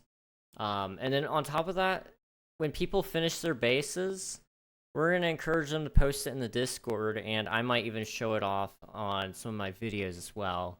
Have like a King SMP video once a month or something like that, and it's, it's me doing a base update for my stuff, and then also showing off the build competition. We kind of go through some of the builds that were done that week. And then I also show off one person's base and maybe take a tour of it if the person has a mic, even better. Otherwise, I'll take a written document and try to do my best to kind of give a tour of it myself.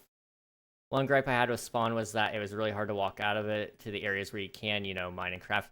Yes, and we have since fixed that, sort of, with outposts. So it's a subsection of Spawn instead, where you're now a couple thousand blocks from Spawn, so you're not immediately thrown into where everybody has land claims. You're now actually started there instead. There is a spawn, but it's not the same spawn that you usually go to. Or it's not the same as an outpost. An outpost is like pretty far out there now. So we've kind of made a distinction there to kind of help keep people from what is it? We've kind of made a distinction there, though, to help keep people from getting frustrated immediately. That was one of my big issues as well, was kind of like, nobody knows where they can build a mine, and that's where the outpost idea was born out of. It's a lot better now than it was. Poor marketing, that's a thing we have, yep. No voting rewards, absolutely. Nobody wants to vote. Let's see. No roleplay support. I don't think that's a necessary issue, but we will probably be adding some roleplay elements at some point eventually, possibly. But it's not something you have to engage with, like the NPCs. And we're also going to encourage people to, maybe roleplay in some of those community projects we do. Hey, we're going to build a medieval village, and you guys can roleplay in it if you'd like. That's something that we could do. I don't know. We'll see. Overbearing rules. Our server really doesn't have that many rules. There was a short time where there was a lack of trust in staff. That's fine now. We don't have a map, but that's not really an issue. No community builds. Not rewarding loyalty. Yeah, we didn't really do that.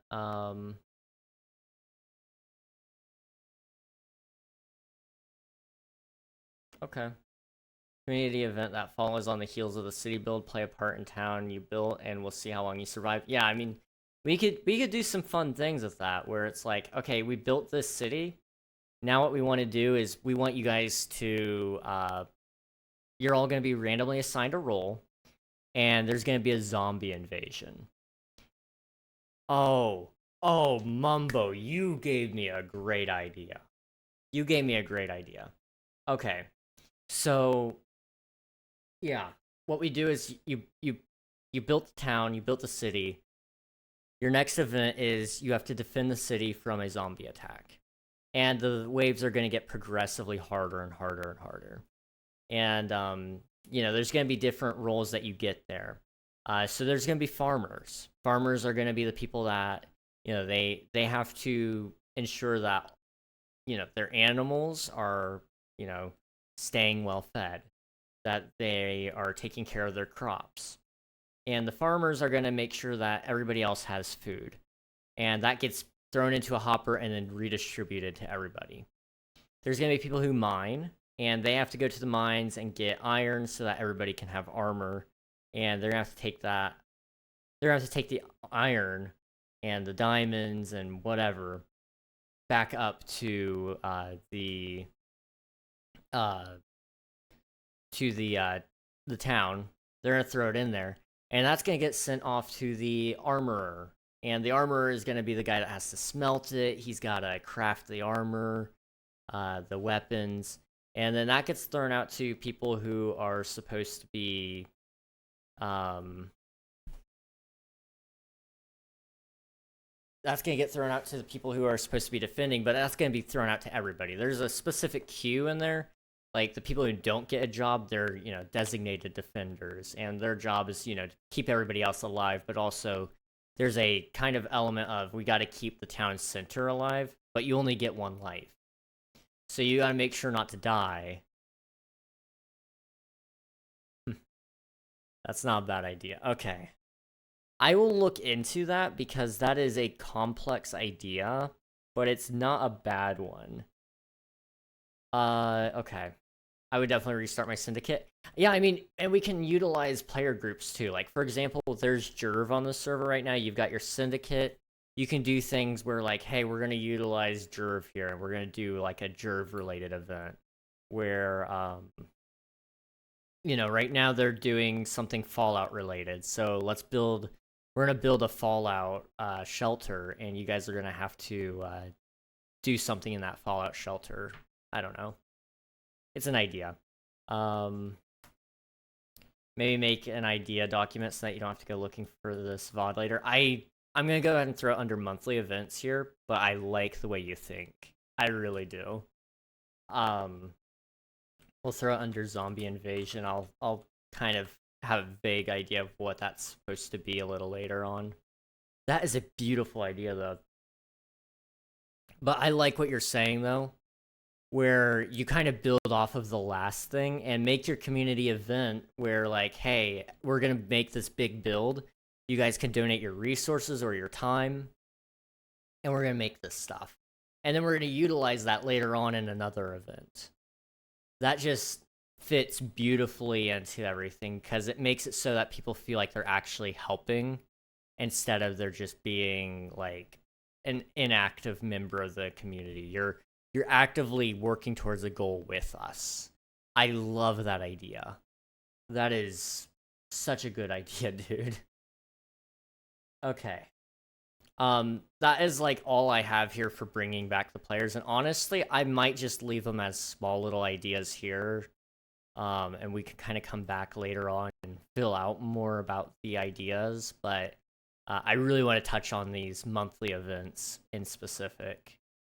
So you have special bosses, seasonal events, build competition, zombie invasion. With the special bosses, there's this thing you can do, and I don't know all the things about it, but let me throw it up here on screen for you guys to see what I'm kind of thinking of. What was I wanting to look up? I was wanting to look up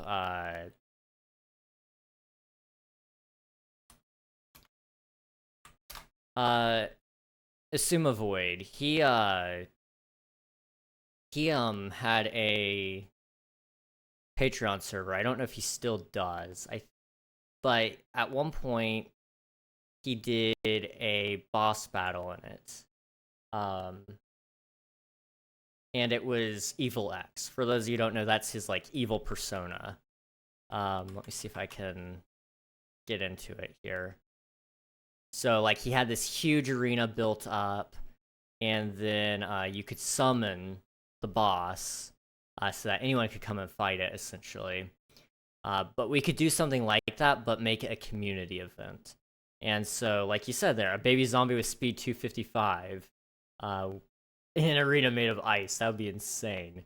And we could just kind of set up stuff like that where, like, we're expecting, 10 people to show up for this event. So we need to make this that it's a tough fight. And you're rooting for everybody to win because there's going to be a special reward at the end. You'll get a special item that says, hey, I beat, in this case, Evil Suma is just a zombie.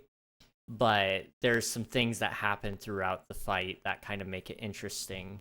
Like, he's pretty tough to beat, and I'm pretty sure he's pretty strong too. And we're not going to tell you exactly what to expect in the fight, so you're going to want to come armed to the teeth. I kind of like the idea of doing stuff like that. Because it wouldn't require a ton of work. It would require some work, but not a ton. Like, stuff like that, we can't do any special animations, but, we could do some stuff. I like that idea for sure. And we can spawn particles and stuff. That's easy enough. You just target a specific entity with a particle effect. Summon particles or slash particles at Evil X, or you know, whatever your boss name is, and we can make new bosses every once in a while. It's not too crazy, and we can even keep that around. But ideally, you know, I would rather just make it like okay, that's an event for this month, and there's a boss arena that we just always go back to. As you can see there, I'm pretty sure all this is done with command blocks. It might not be, it might be plugin, but you could do it with command blocks. And just, you know, it's a mob. It's not anything too crazy. An Iron Golem with regen would be funny. Oh, dude. that would be really funny. Yeah, let's just make a boss fight that you can't actually win or something. So you got everybody fighting it forever. And then, like, that's your April Fool's boss fight. So special bosses would be something like, kind of like, an Iron Golem with regen would be funny. I really do think it would be.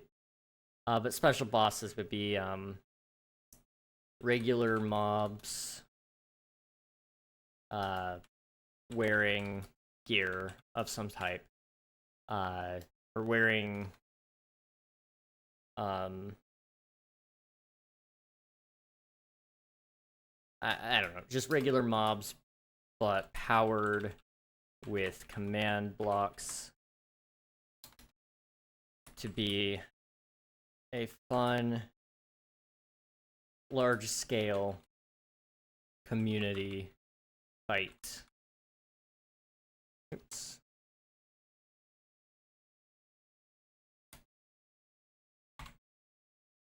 Think Evil X. I'll know what that means. Seasonal events. This is things like Christmas events that take place over Christmas / Halloween or whatever, that make, or that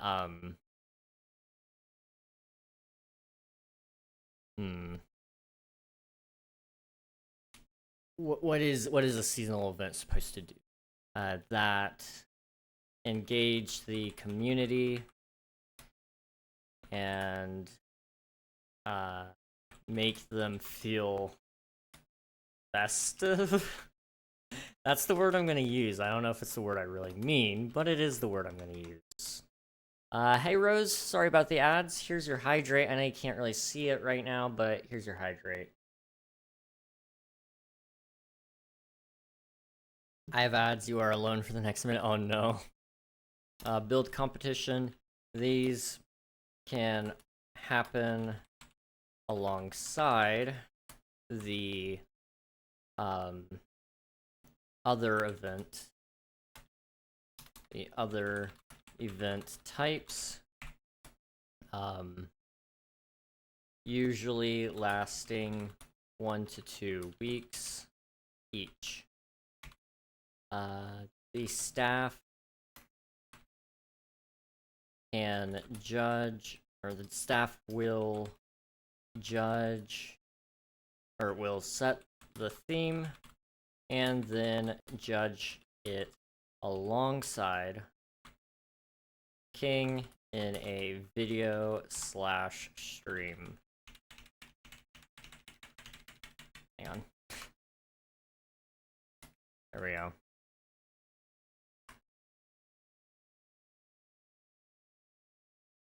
Okay. Please don't give me another ad, King. I just joined. Don't worry, Rose. Don't worry.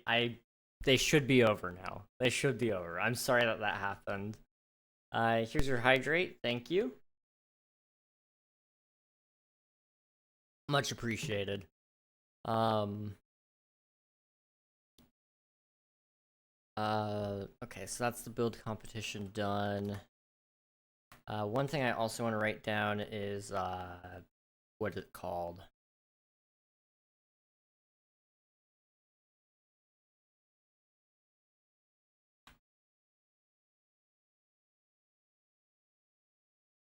Oops. Trying trying to think of. Oh yeah, it was one of the other ideas we had. It was community build, large community build. There we go. So zombie invasion would be something like large town / structure. I can't spell structure. That the participants need to defend from a large scale attack from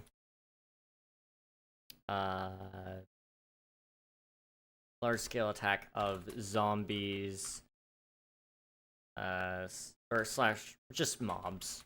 It's not necessarily limited to zombies. We could do other mobs. King, I got 6 ads somehow out of 4. Maybe just a day where you turn on keep inventory and lock everyone in an arena to fight. Give the mods a break day. Oh, that would be kind of funny. Kind of do like a purge thing where all murder is legal, but keep inventory is on. That's not a bad idea. Purge. I'll go ahead and write that down now since it's quick. Mods get break. Or mods break day. Let's just write out what it is. Mods break day. Keep inventory is on. PvP is enabled for everyone. That wouldn't be the worst. I can't think of a reason that would go wrong. Not necessarily, anyway. And plus, I think some people would find that more enjoyable. Especially people who want to keep their XP, because keep inventory allows you to keep your XP. So they feel like, you know what, there's nothing to lose now when we fight. Let's go in and fight. Let's have some fun. I like that idea. Let's see. I had 7. I had 1 when I first opened King's stream, and a few more ads right after. I'm sorry that happened. The ads are supposed to play exclusively, like giving you an ad break during stream, so that way you don't get it when you enter. But I think you entered right when it was getting ready to start playing the next round of ads, and so it just was like, yeah, no, you're getting more. Enjoy. It's like, ah, great, lovely, thank you. Alright, King, are you going to TwitchCon? Unfortunately not. I would really love to, but finances are a little tight for me to actually go out to San Diego this year. I already went a couple weeks ago, and there's just no way I could do it again. In October, is it? I don't remember. Maybe a mod logs in at the wrong time and keeps getting murdered at their spawn. I just see that gaggle of people going around targeting mods on Purge Day. Oh, it would be fun. It would be so much fun. And I mean, if I'm streaming that day, you know, I'm free game too. I'm gonna be there, and you know, you can kill me and get my head, and that's like a very sought after item, really. I mean, people really want it, so I understand. That could be a lot of fun.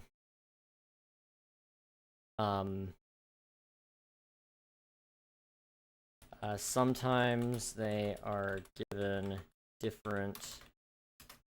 they're given roles to encourage teamwork. Okay, large community build. This would be, these are the impossible to get item Unreal's head. Oh, everybody would be teaming up to try to get his head. It would be funny. It would be, honestly, it would be a lot of fun just to see how that goes. These large builds can take several months, but it gives people a sense of purpose, because anyone can work on these.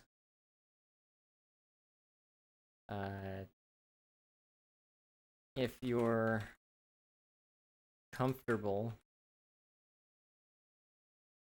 building, then the talents are utilized.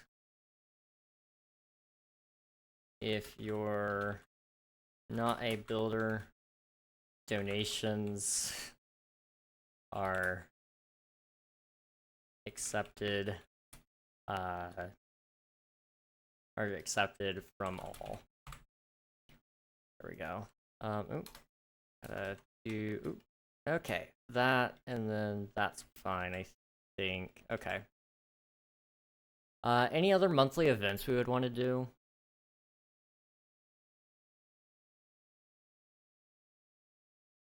I need to add a dot there. Okay.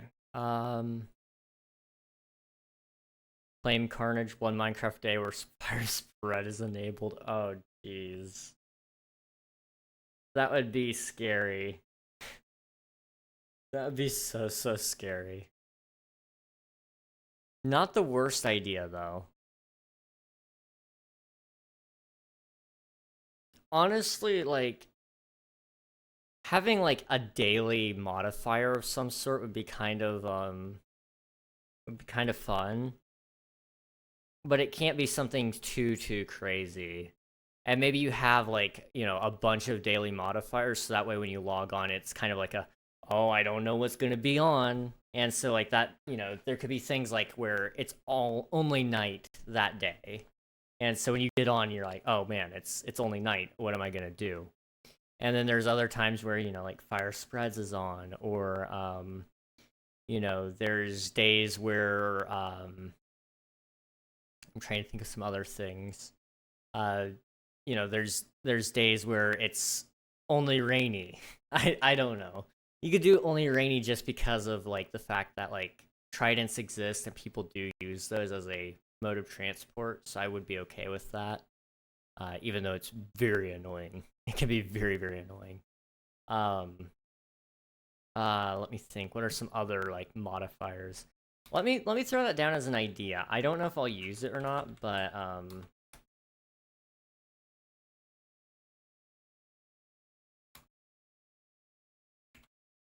okay. Every day, a random. I should have not done that. Control Z it. Control B. There we go. A random modifier is selected that makes, or that changes a minor element of gameplay. I just think that would be kind of interesting. I don't know if it, like I said, I don't know if I would actually do it, but it is an idea. All the fireplaces turn into bombs. Only night would be funny if it was a time set night command that triggers at dawn by daylight sensor. Oh, that would be so funny. Yeah, like, you think it's about to turn day, and you're like, oh yeah, it's turning day, and then, like, it turns it back to night. It's like, what? What's going on? Phantoms everywhere. Oh my gosh. That would be so annoying, but it would be kind of funny. That would be kind of funny.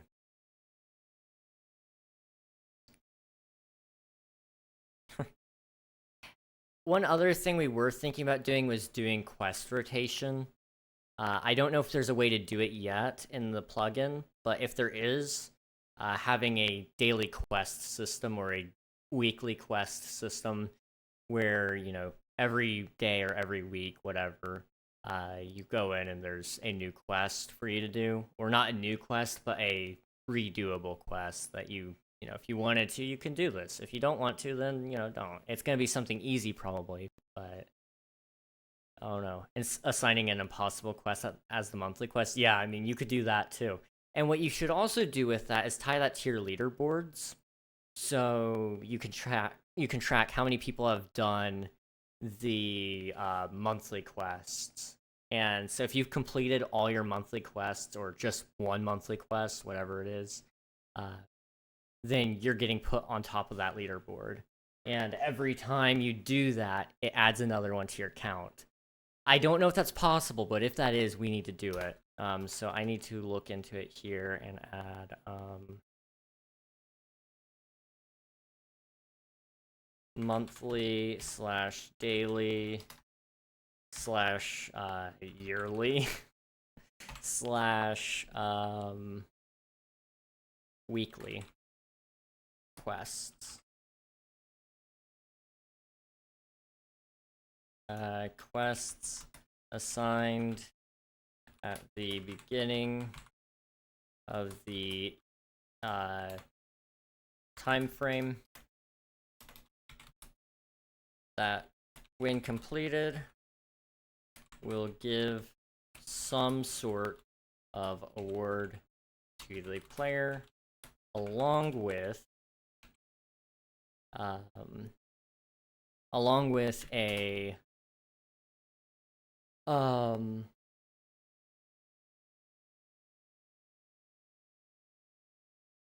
along with a spot on the leaderboard.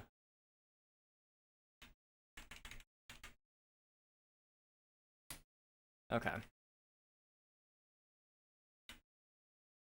think that's good. The impossible quest is also a good way to tell if someone is using cheats, because it can only be completed if you did cheat the game. That's not actually a bad idea. Make it so that there are some actually impossible quests. And then, you know, we'll be notified as soon as somebody completes most quests anyway. So we would know, hey, this person, you know, they cheated. We can toss them out. Not a bad idea. There are some completionists out there who would hate that, though. So I don't know. We need to probably look into getting a, like, better anti-cheat. We have one. It's just not fantastic. It's kind of built-in tools that, you know, it kicks people for flying sort of deal, where we need to find like a better method than that. Impossible quest, obtain bedrock. Yeah, something like that.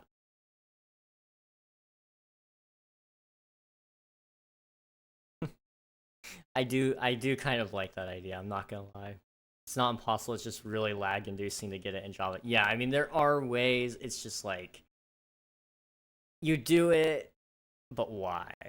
Somebody asked me if they could do it on the server, and I was like, at one point I think I said yes, but I think I'm now on the opposite side of that. There was a time where I would have told you yes, but like, we're trying to build our server up. So no, you can't. Not even if you go through all the effort. There has to be limits at some point.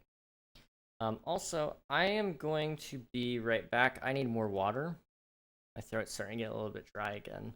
But keep thinking of monthly events, guys. I will catch you guys here in a minute. I'll run ads during the be right back screen. That way you guys don't have to get those a little later on. I see that hydrate. I'll hit it when I get back. Thank you, Mumbo.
All right, we're back again. Here's your hydrate mumbo. Thank you.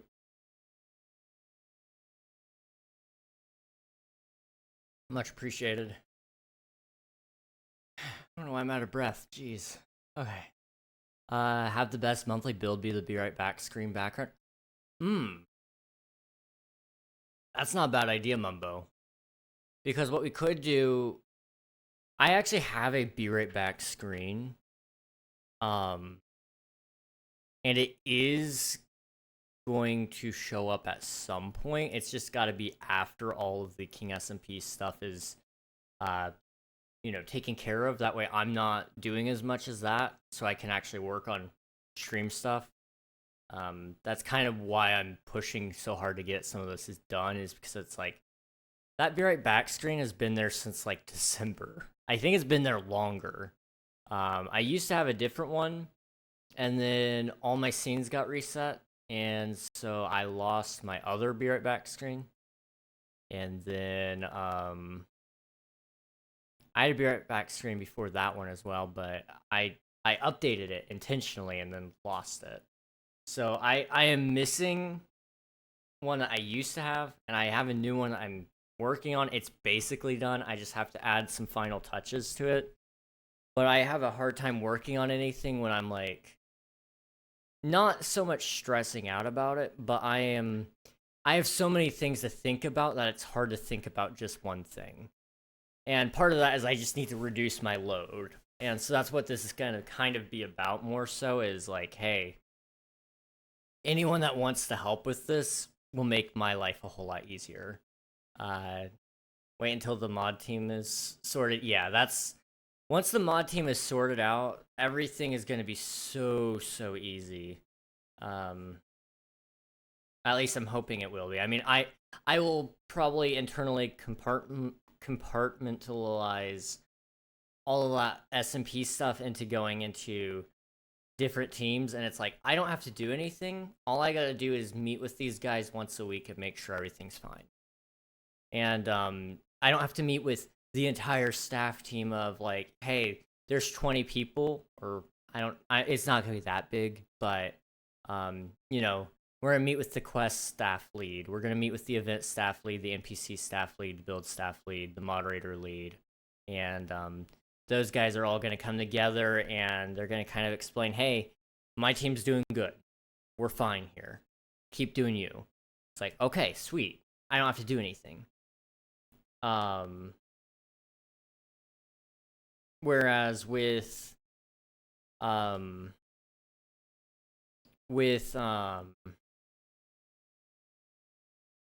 way it is right now, because it's Unreal and me, which Unreal's pretty well retired right now. He's on leave.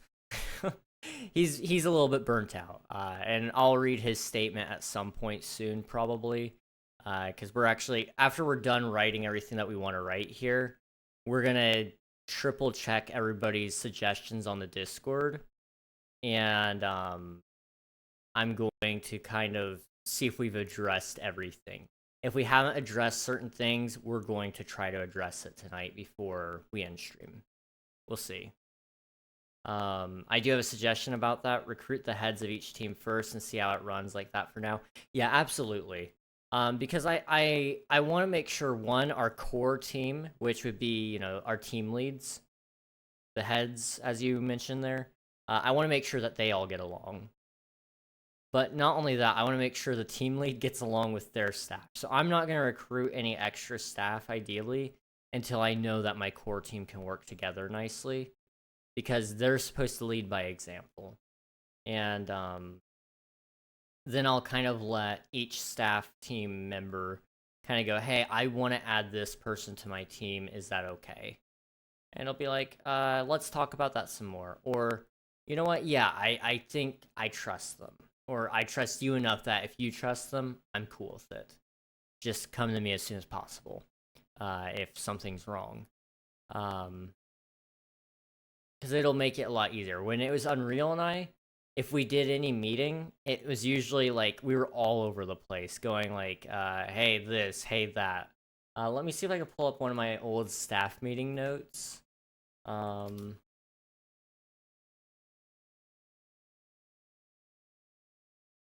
see if I can find it. There's an old meeting document, and essentially you can tell just how scattered our ideas were.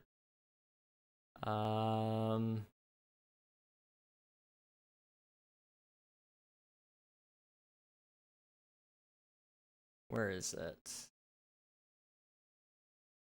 SMP to do. We used to have like a huge document that had every meeting note known to man.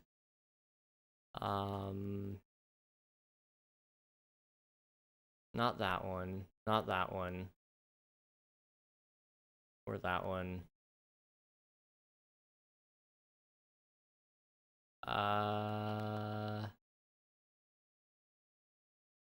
What's this one? Not that one. Oh boy, I am lost. I am so incredibly lost. This is why you label things, guys. Be better than me. Please be better than me. Pi is the replacement. Pi might not necessarily be the replacement, but he is going to step into one of the roles. That's for sure. Now I have something I think you should be on your idea document, but I'm going to wait for you to sort yourself before I suggest it. Thank you, I appreciate it. Hey Zender, what's going on, man? Not that one. Okay, I am missing a meeting document, it looks like. So what I do have is one of the meetings from several years ago. Let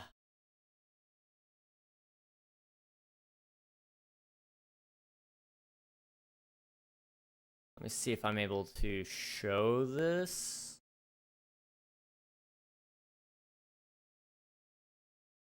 I think it's okay that I show this. I don't think there's any personal info in here.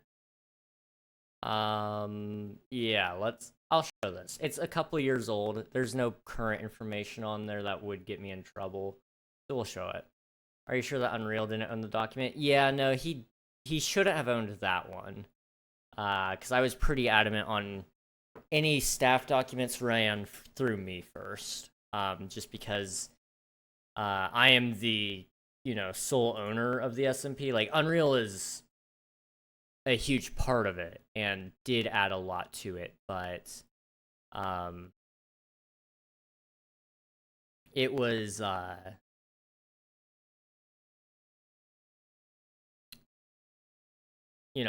pay for it. It's my name, that kind of stuff.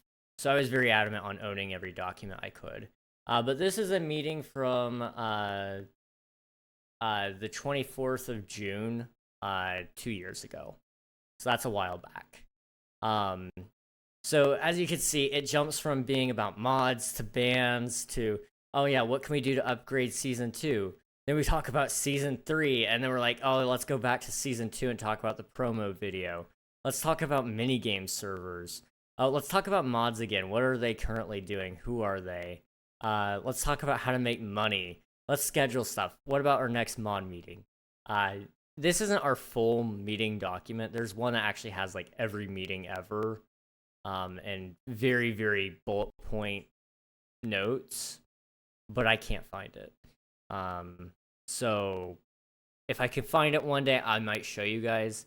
But this one, it pretty well, like, because Unreal and I were the only ones here for this, it was just a big back and forth of like, hey, what about this? Okay, what about that? And like, I did try to organize it as much as I could, but when we were talking about it, we might have talked about mod activity and mod applications. And then we're like, okay, let's talk about SMP stuff. And so then I start talking about how I want to make King SMP Season 2 better. And so we'll add some of this stuff, and I go, oh, I also want to do a trailer. And we'd throw that down there, and then that would kind of spur its own conversation. And so then it would kind of come down here, and we'd add stuff. And we go, oh, but what about Season 3? Let's add stuff about that. And we'd get, like, maybe to here, right? And then I'd go, oh, let's also talk about mini games. And so I'd start adding stuff. And then we would kind of jump back up to season 3. And we go, hey, what if we added Slash Duel to King SMP season 2? And it would just be constantly like jumping back and forth, adding things. It gets so confusing in some of those documents. Like, this is a cleaned up document. This is a cleaned up document, like I said, which isn't bad. It's just like when I'm actually, on, this is the right document. Okay, when I actually have these staff members set up and we're in a meeting, it's going to be a lot easier to keep track of things, because a quest guy, he's going to be mostly focused on his quest stuff. He's not going to forget to talk about certain things. Where on Real Night, he was the quest guy, he was the event guy, the NPC guy, the build staff. He was all of that. And because he was all of that, there were times where he forgot some of the build stuff that he needed to talk about, or some of the event stuff he needed to talk about, or the quest stuff. And so we'd get so off topic, and 2 hours would fly by, and then it would be like, okay, we really got to go to bed. We got to call the meeting now. Whereas if I have certain people running certain things for me, it won't be so bad. I've already got somebody who is a lead moderator. That would be Admiral. He doesn't actually moderate all that much. He does when he needs to. But I think he'd be a lot more open to doing more moderation if he weren't the only mod.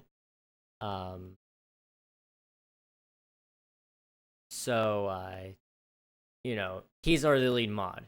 But where could we bring one of our other mods, like Pi, for example, up a rank? Because he's already talked about how he is interested in helping in more ways than one.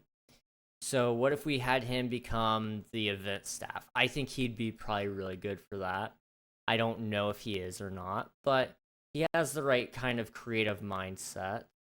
So, what if he becomes the event staff lead? And Swifty's already talked about how he wants to become more of an active member in that regard, and how he would like to become more active in doing quests. I'm not saying those people are specifically going to be appointed there, but I'm just kind of going into that kind of mindset of like, okay, yeah, Swifty's volunteered for it, so he'll be quest staff. And the nice thing is, some of these people, they don't have to have perms for anything. Like build staff, they don't actually have to have any permissions to become a certain member of the team. Build staff and quest staff are the two that come to mind there, because they don't have to have any special commands. They don't have to have console access. Quest staff would be the only one that could have console access, because they upload a specific file to the backend. But they could just send the file to me or to an admin and then have it uploaded. And so that would, be a good way that we can trust people who haven't had any permissions in the past. But they, they can earn our trust through doing other work for us. Build staff leader might get creative rights. They might, but honestly, we don't really use creative at all in the server. The only times that we would ever consider it is if it were for a one-off event and it was going to be deleted later. Like, for example, one event that has used creative in the past, and that was for Build Battle, but some of it was because we needed barrier blocks to be sure that people weren't going to go through and fly out of it, because we were going to give people actual creative inside the box, if I'm not mistaken. I might be wrong on that. Or no, we didn't give them creative inside the box, but what we did is we gave them, I think we may have given them /fly. It's been a while since we did that. But, we used commands and creative to build stuff there. But most things we're going to try not to, use creative pretty much ever, if at all possible. Now, later on down the road, when King SMP expands into being a network, then we're going to probably go into actually having build staff who do have creative mode privileges. And by then, we should have a trustworthy set of staff who we can trust with creative because they understand the integrity of the server and the importance of keeping everything survival in the SMP. Part of why we want to do that with the SMP in specific, even for things that you're only going to see a handful of times, is because we want it to be kind of inspiring. When you get on there, you'll go and say, hey, they built this in survival. That's kind of inspiring me to do insert thing here. Because if they could build this, I mean, let me go try this instead. And so, you know, it kind of inspires people to kind of, it inspires people when they see something, hopefully, to do something else. And that's kind of what everything that Spawn and Outposts and such are supposed to be, is kind of like, whoa, this is a really cool build, man. I want to build something like this. That's kind of the hope, anyway. Grandpa Unreal sitting back on his porch watching us run around like headless chickens without him. Honestly, though, yeah. Probably. Level 1 owner, level 2 admin, level 3 head staff, level 4 staff members, level 5 general helpers, level 6 temp staff, level 7 VIPs, level 8 regular members. Honestly, yeah, that's pretty dead on to what I'm thinking as well. Admin is now getting kind of more so merged into head staff roles. Like, there are people who have console access, and I guess traditionally they would be admin. So for that reason, like, an admin can also be a head staff role, I would say. But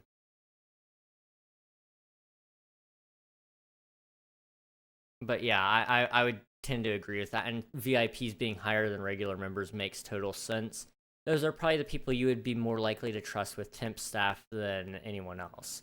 However, there are exceptions to that. There are some people here on Twitch who have VIP, and I probably would go, yeah, you know, I don't really think you should have temp staff. But there are some who don't have VIP, and I would go, you definitely should have temp staff.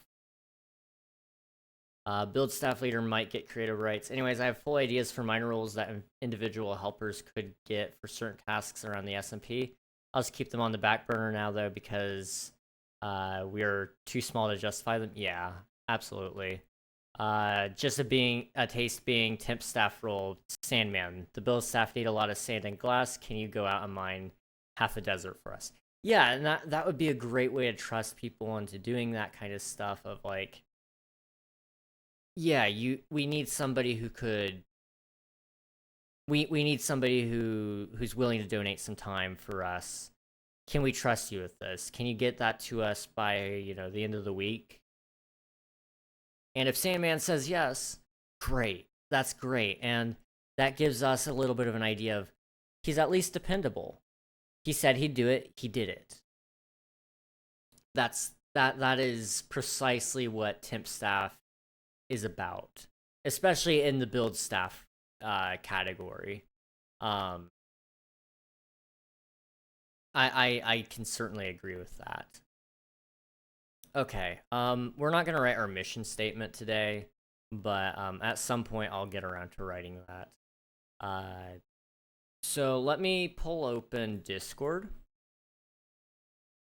and I want to kind of get an idea of if we addressed everybody's stuff.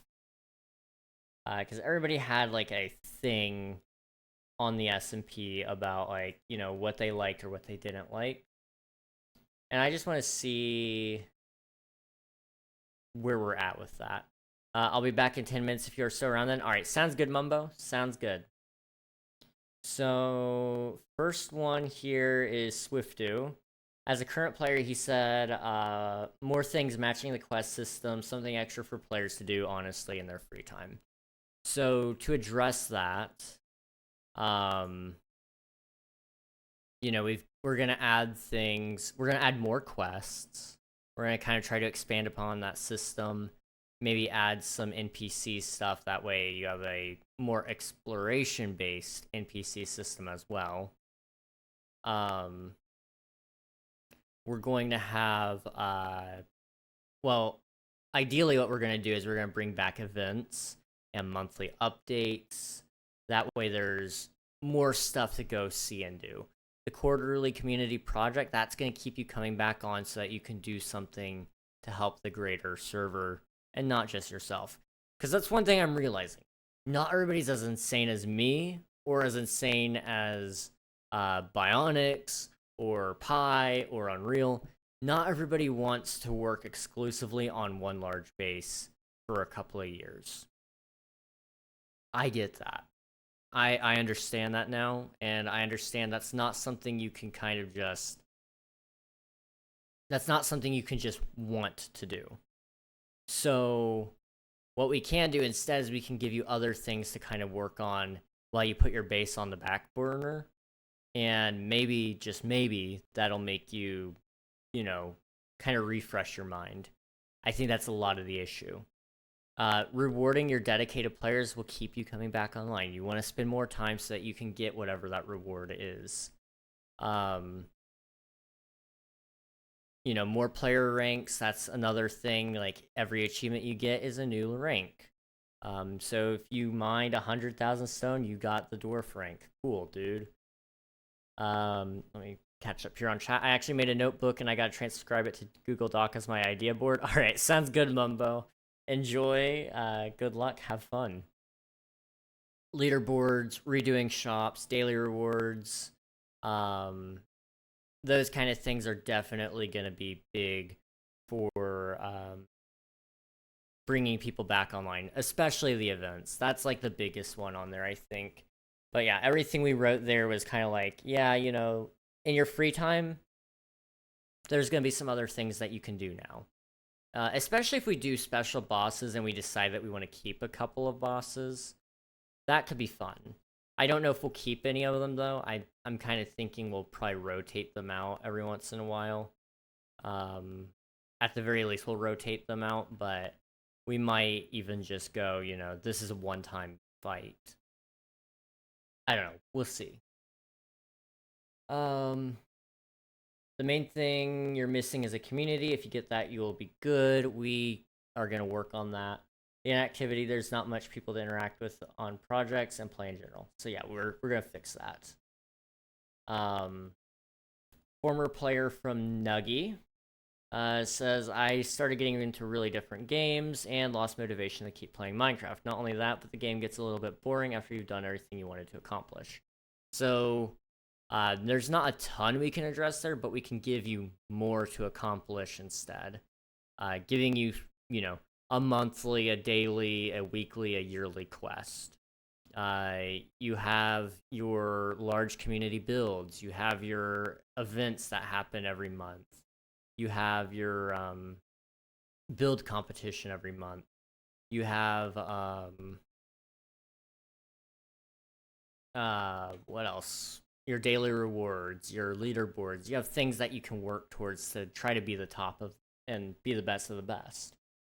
I usually play a new game I got a bit ago, or I'm dealing with life issues like getting a job and mental health. However, I'm planning on starting the SMP again soonish.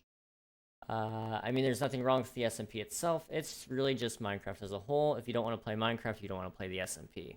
I know you're not one for quests, but I enjoyed when you could pick any of them and they weren't all locked behind finishing the category before, because then I wouldn't be forced to do quests I didn't want to do. So that one's going to be addressed a little bit. Quests will have probably a restructure of some sort. I don't know exactly how we're going to do it, but we'll probably look into doing quests a little bit differently. And ideally, if we can add, more quests, that way, there's at least a certain amount of quests being added every month. Because I'd like to do a monthly update. That would be the ideal like dream there, I guess. But like Nuggy said there, if you don't want to play Minecraft, you're not going to want to play the SMP because the SMP is Minecraft, and there's not much we can do about that except try to give people a reason to want to play Minecraft. Something that makes the gameplay loop not as monotonous as it currently is for a lot of people. So whether that means, we're going to bring on monthly events, that's something that you don't get in base game Minecraft. Minecraft doesn't have monthly events, but we as a player base can make monthly events. So that's one thing we can do to kind of help fix that. So I think we're fine on that point. I think what I'm seeing right now so far, which, we've only gotten through 2 people here, is events are pretty much a must. Let's see. Let me catch up a little bit more.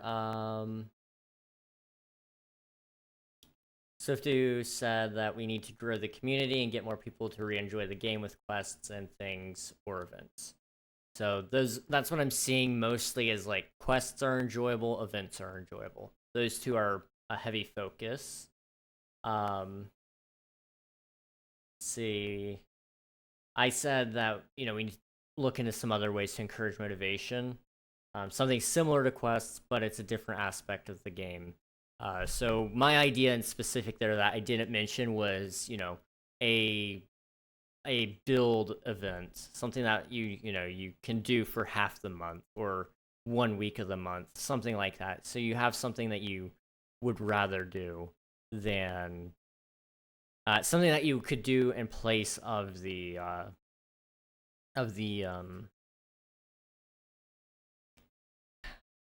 something that you could do in place of your normal routine.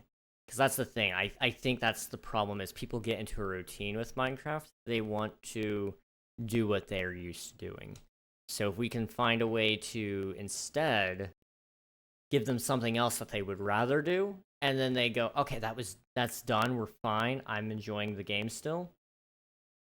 But instead of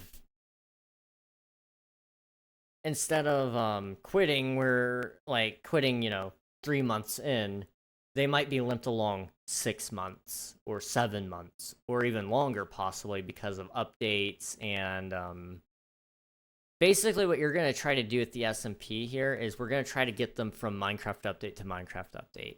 If we can stretch them out a whole year just through whatever events we're doing, that's golden, because you're going to hit a surge as soon as 1.22 comes out, 1.23, 1.24, and so on and so forth, so that every time you're doing those events, either the player base is increasing exponentially or it's staying relatively at the same, because you're losing players and gaining at the same amount.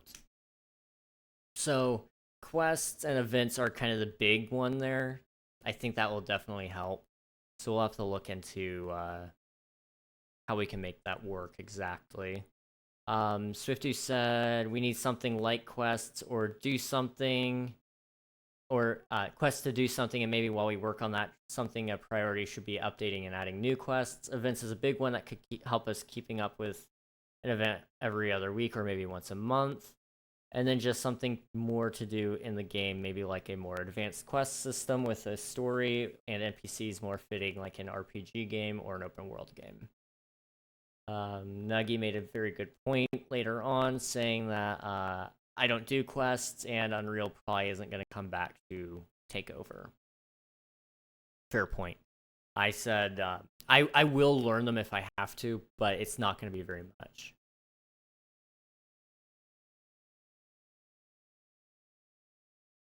Okay. By the way, there is a map feature that works on the web. Think along the lines of the Minecraft Earth map that you can pull up in browsers. Yes. I have seen, I think it's Dynamic Map. I would like to get it. However, I need to look into exactly how it works and make sure that it's not going to bog down the server resources at all. and see what kind of configurations I can make, because I know some people like to have secret bases, and if it's going to dox player location and you can't turn it off, then I'd like to just probably stay off of it for a little bit until I can get an official vote of like, hey, is this a good idea or do you guys not want it? Leave NA to be looked at later section if you can add it. I think I have it. Where did I put it? Dynamic map. I have it right here. I should honestly put a question mark next to it. Question marks are like, hey, I'm thinking about this, but I don't know for sure. Everything else is like, I want this, or I at least think it's a good idea. Some of it might not necessarily happen, but like dynamic map, I think it's a good idea. I just don't know for sure if we're gonna add it. But yes, it is on here. It's absolutely it's an absolute must, I would say. So to counterpoint Nuggy there about quests, we're gonna have quest staff, hopefully. I need a lot of I'm gonna have to get a lot of help. Luckily, NPC staff could probably be merged into event and build staff for the time being, unless Unreal just wanted to be the NPC staff guy to slowly ease into things. Like I said, I mean, I don't know what Pi would like to do. We're gonna have probably a big staff meeting at some point to kind of go over this stuff and make sure I'm all good. Because like I'm bouncing these ideas off of you guys, but at the end of the day, you know, like there's people that are working for me. They're volunteering, but they are working for me in a sense, and you know, I want to make sure that what I'm saying works with them too. So I'm gonna try to see what, you know, what they feel about this and see if any of them want to step into a different role. I'm sure Admiral would prefer to stay as a moderator because he doesn't really have the time to dedicate to anything else. Whereas being a moderator, he only has to show up for a meeting every once in a while and answer some questions. It's a little bit of an easier job for him. I'm gonna put a PDF in the Discord somewhere at some point later tonight with those minor roles I mentioned, so you can go back later if you ever want to plagiarize. All right, thank you so much, dude. I appreciate it. So I mentioned quests in this forum. I said that, and I quote, "One thing I worry about is having too many quests. I don't want to make anyone overwhelmed about all the choices. On top of that, like Nuggy said, I don't do quests. It's just not really in my expertise, but I'd be willing to learn it and maybe add a few for 1.21. Like I said, 1.21, I will I can't say definitely, but I would like to add a couple of quests for 1.21's release. If it came out to be that I just don't have the time or I don't get the staff to help me, then yeah, you know, I just won't do it. But another point there that I forgot to mention earlier today was I'm worried about having too many quests. One thing that we can do to fix it is kind of add more categories, so that way you can kind of break down the quests even more. Because right now it's broken up to easy, normal, hard, very hard, extreme, and then there's some side other types of quests that, you know, it works for the system it is, but maybe what we do is we add new a new system there that you can click on. So these are your mining quests for anything underground, you know, underground quests. And you know, it goes from things like, you know, you need to mine this many ores to you know, now you need to I don't know. Eventually, you know, it works its way up from digging stone, getting ores, mining obsidian, going all the way up to like things like you know, you got to go to a deep dark and kill a warden. And in order to get that, you have to complete a couple of other quests. So, you know, in order to get that one, you have to complete all of the mining or all the underground quests and several quests in the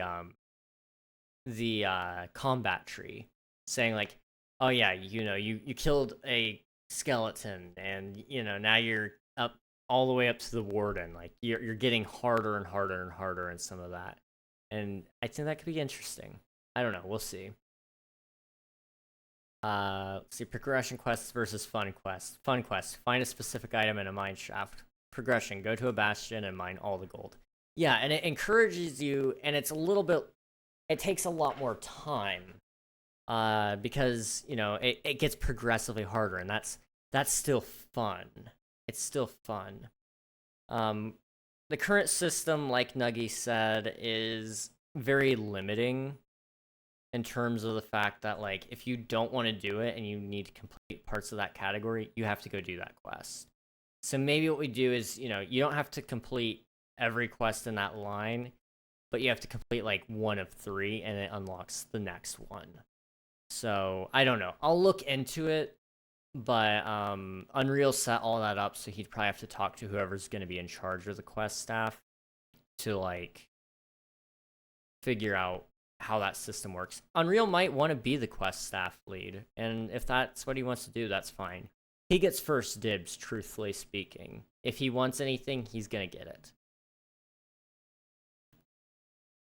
Let's see. You can beat a bastion with iron armor, but it's really hard to. I've seen mine shaft busting be done with wooden tools and leather armor.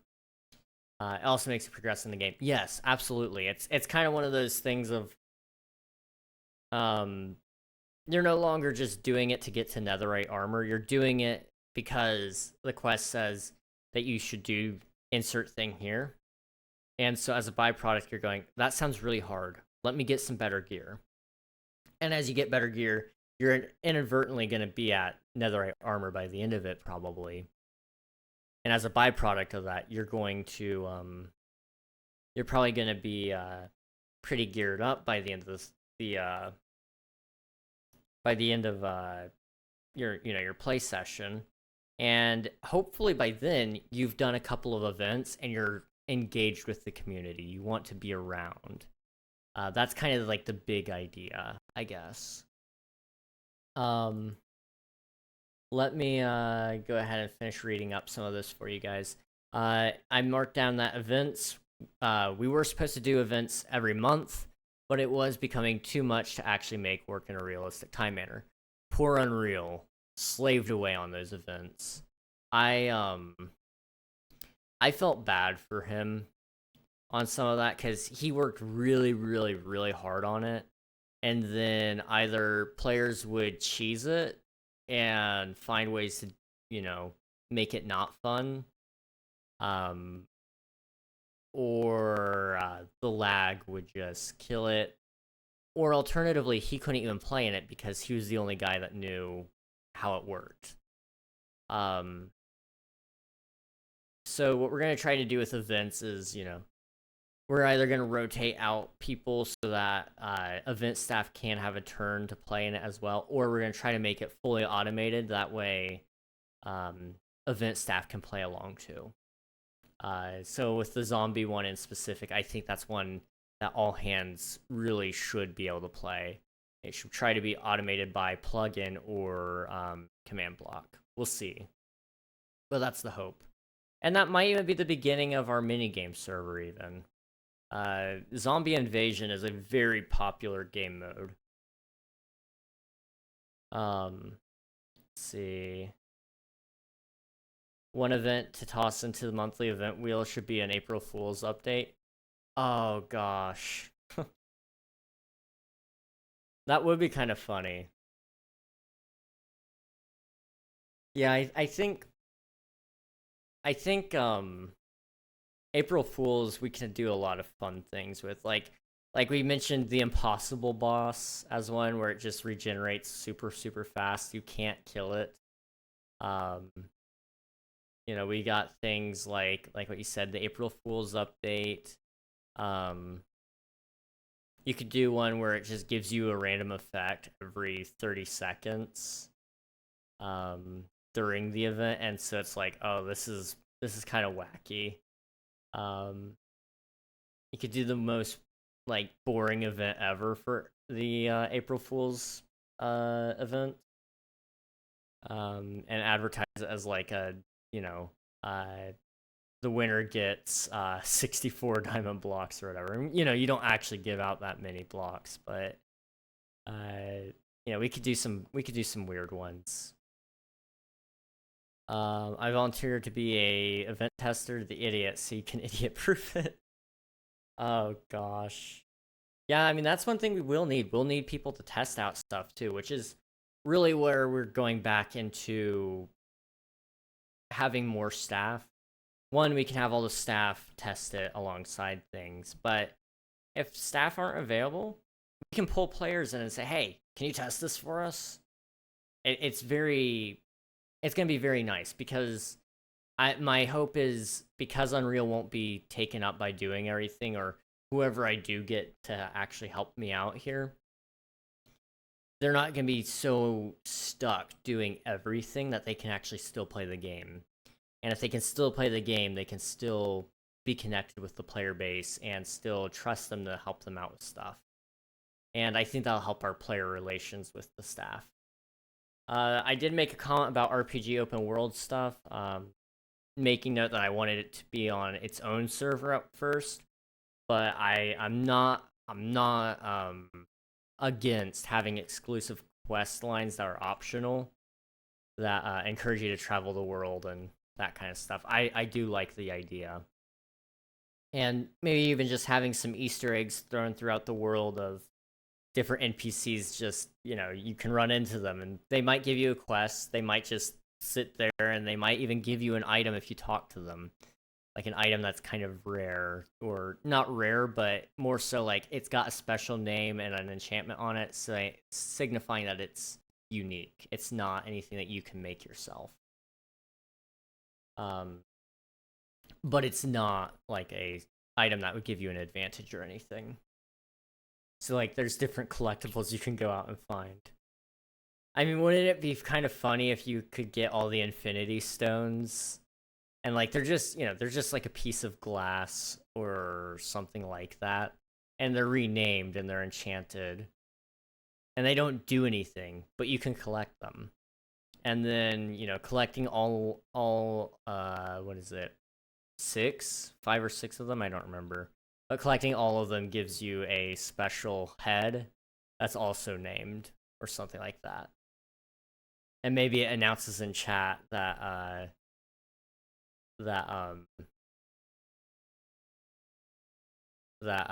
insert player name here should have aimed for the head, or, you know, something like a reference to the movie. And you can do that with different movies and different items, and you can do that with you know, all sorts of things, really. That might be kind of interesting, and the build, that would give the build team something to do as well. They can have several projects going on at once to kind of keep things interesting for them. See, Swifty said that he's willing to learn stuff about quests.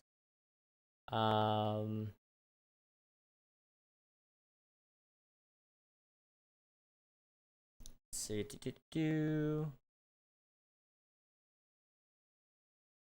just making sure we're all caught up here.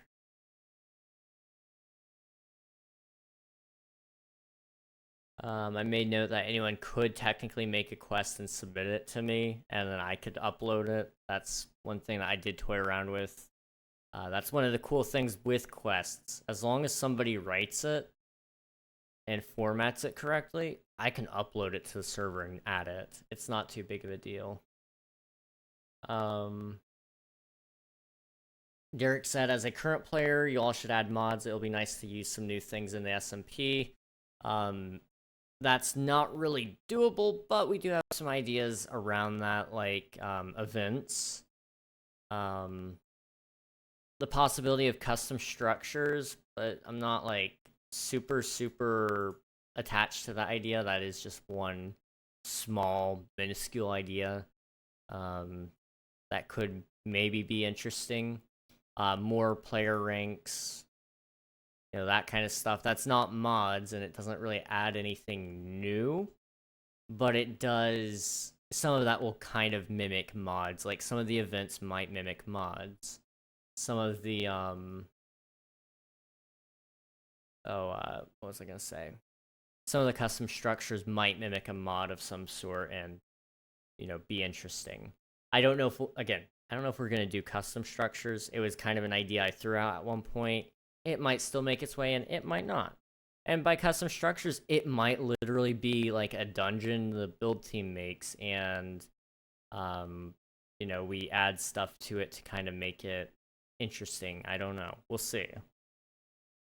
And another server, they have more players. It'll be nice to have more people to join, not gonna lie. We're gonna bring back players using a whole slew of things. My favorite part of the SMP is the commands like /back or /homename. So he likes basically things that make the grind a little bit less hard.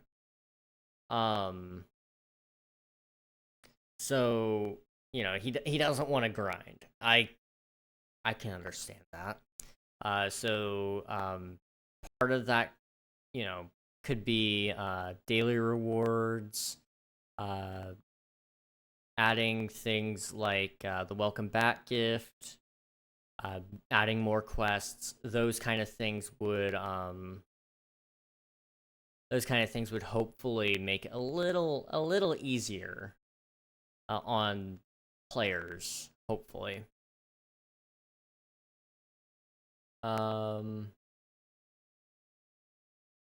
The only reason we can't actually add mods, I've kind of mentioned this briefly, Bedrock people would not be able to join if mods were on the server. So, yeah, we can't be doing that. It could add some fun stuff. I want to keep the SMP largely vanilla anyway.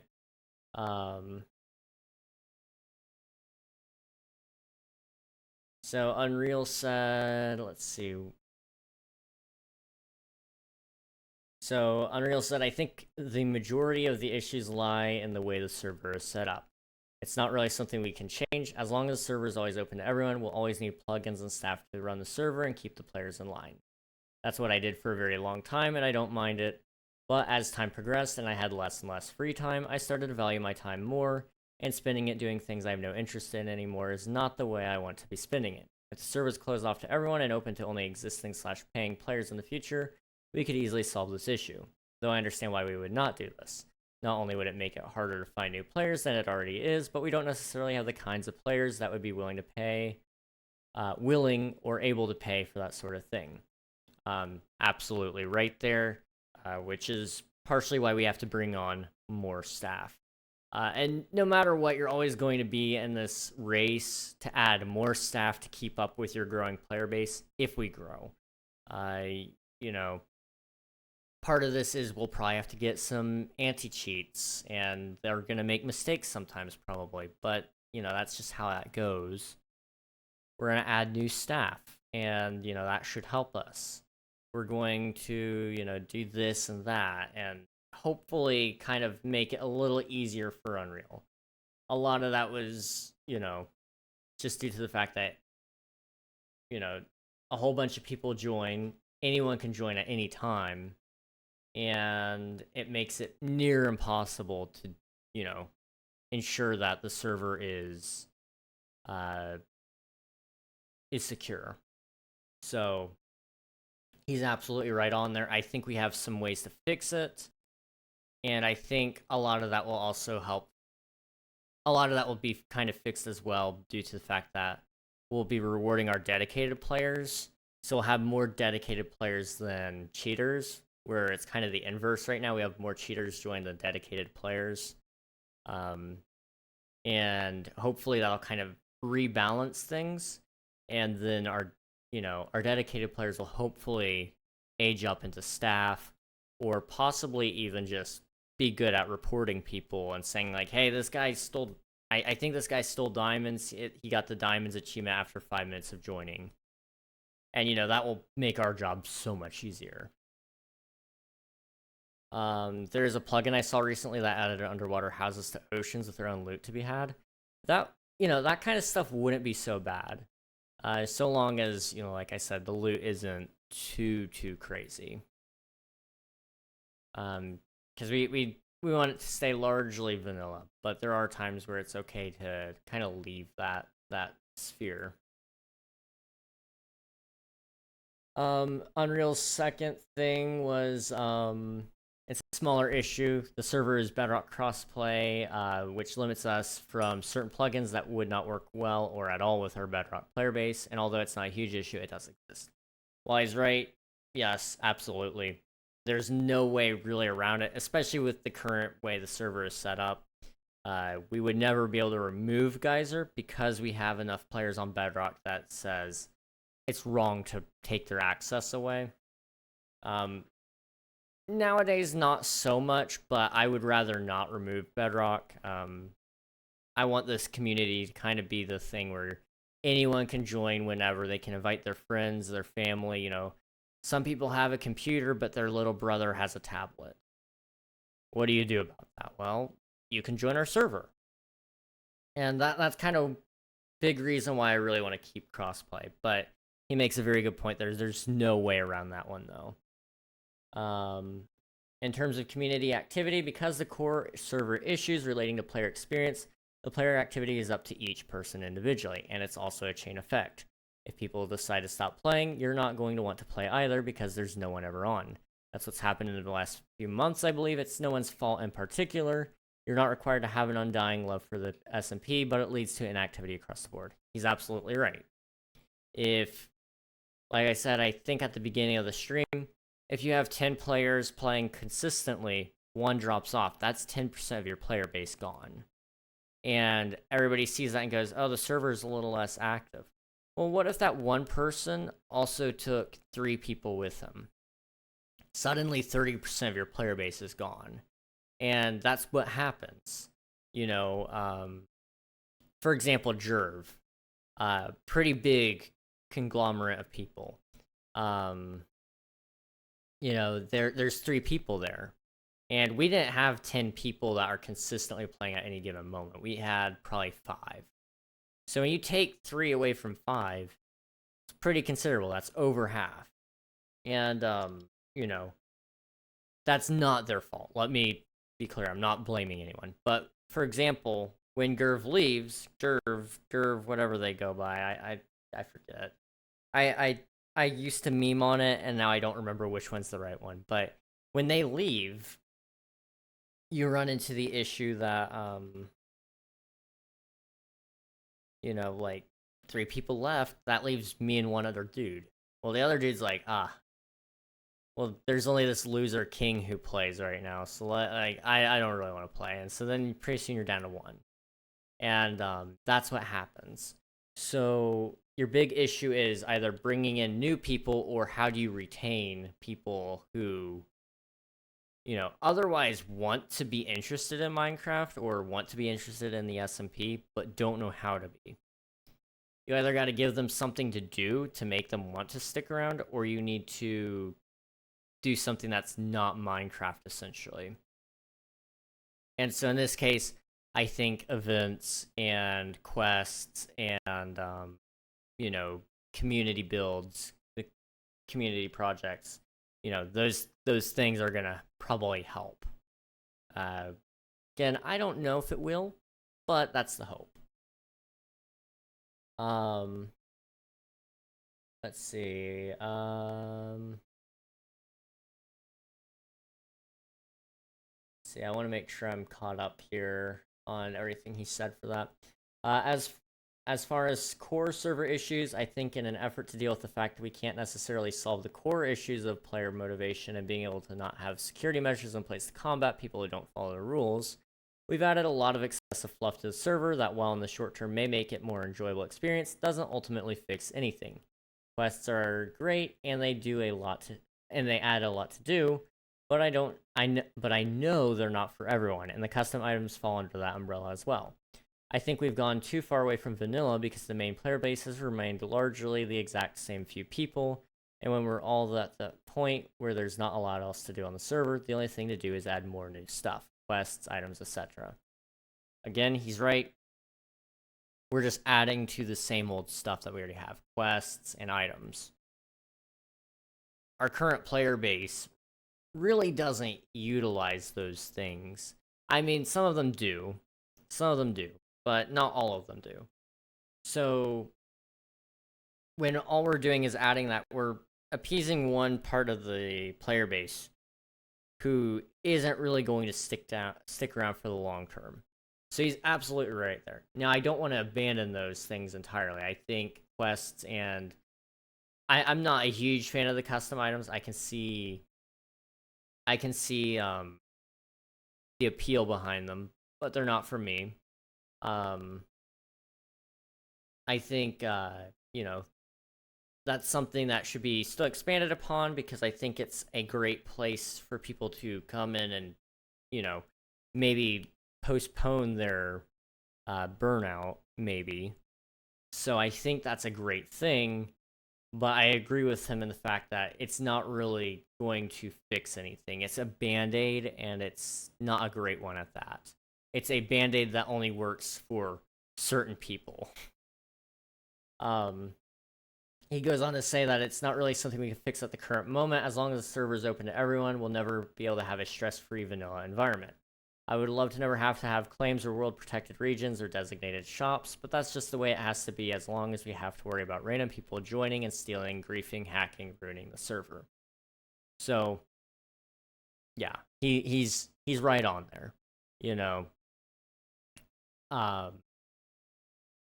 all of it is basically down to the fact that because the server is public and we don't have the infrastructure to maintain it and maintain it well so that nobody has to overwork themselves, it's become a thing of the staff doesn't even want to be there because they feel like they're stuck constantly undoing stuff and doing things that they don't want to do. They want to play the game. So he's absolutely right there, and part of that should be fixed when we add more staff, if and when. Then he says, one last little message here. So to tell you the truth, I'm not sure what needs to happen. I don't know if anything can really happen that will solve the underlying issues. As long as people get bored of games, player activity will always be a concern. King doesn't have the viewer base to attract a massive player base, and we definitely don't have the resources to support a huge player base. So while more players would be nice, the more important part is keeping the players we have. About quests, a lot of them will be broken after 1.21 due to the command NPT changes. I will most likely not have the motivation to fix these, but if someone else is willing to and King entrusts you to, go for it. Anyways, I think that's most of what I had to say. Enjoy reading all of that. Again, he's just summing everything up there. Essentially, it's an infrastructure issue and a player base issue. We can't go out of our way to appease players who don't want to play, and we should spend time focusing on the players that we do have to keep them happy. There's a fine mix of both, and that's what we're really going for. The events, I don't think any of our current players are going to complain about having something new to do. But we're not going to go out of our way to change the entire SMP to make it something that the current players didn't ask for. We're not gonna shift everything to hardcore or lifesteal, because that's not who we are. That's not what you guys asked for. So I think we're slowly boiling down to the root of it all, where it's like, what helps our current player base, because we want more people like that. So the current people who are playing, what do they want, and how do we help them get what they want without also alienating people who did leave?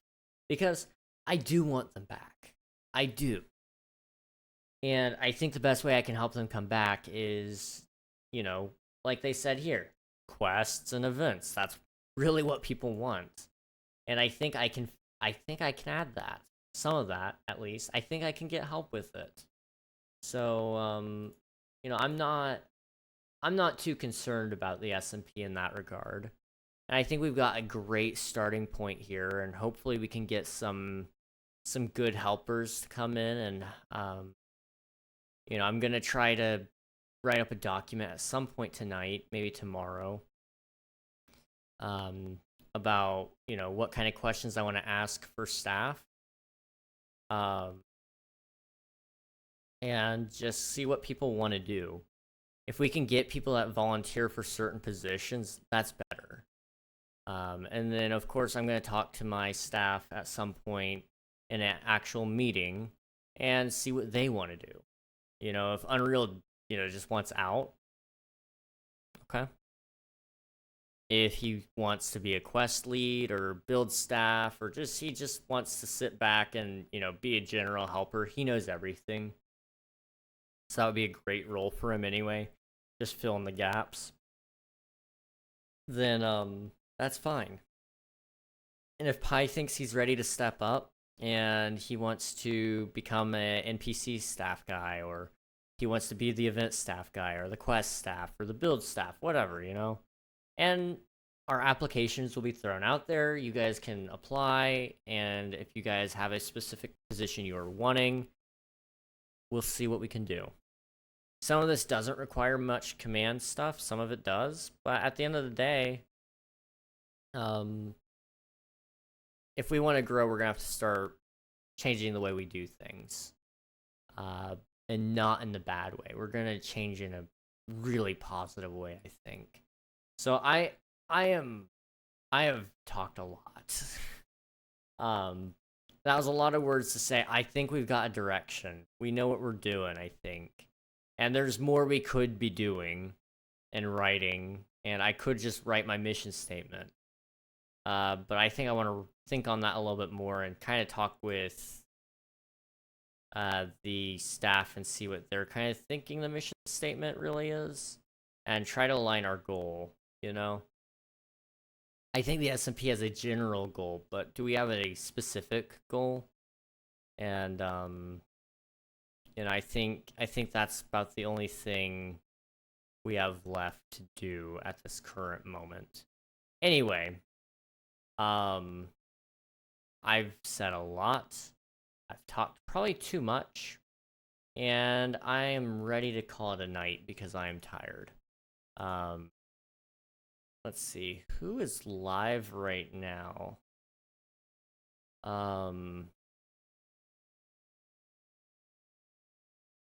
Ooh. Okay. We could probably say hello to Volth. He's currently playing Phoenix Wright, Ace Attorney, which, phenomenal game. I haven't played it myself, but I've seen enough to know, great game. So we'll go say hello to him. This was a great talk, though, guys. Really enjoyed it. I think we'll probably be doing, probably not this kind of level of planning on stream together for a little while.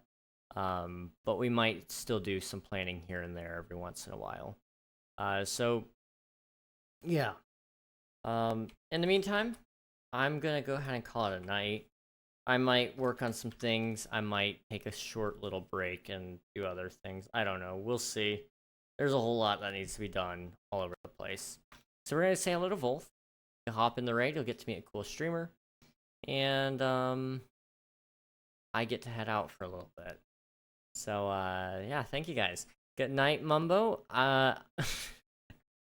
The role might be coming. It might be. I'm honestly debating having like that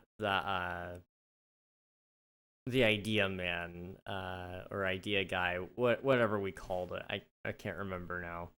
But I might go back and add something like that. There's a handful of people who I can think of that deserve it, and you today definitely earned it. Anyway, I'm rambling. I'll catch you guys a little later. Thank you guys so much for watching, and yeah, good night.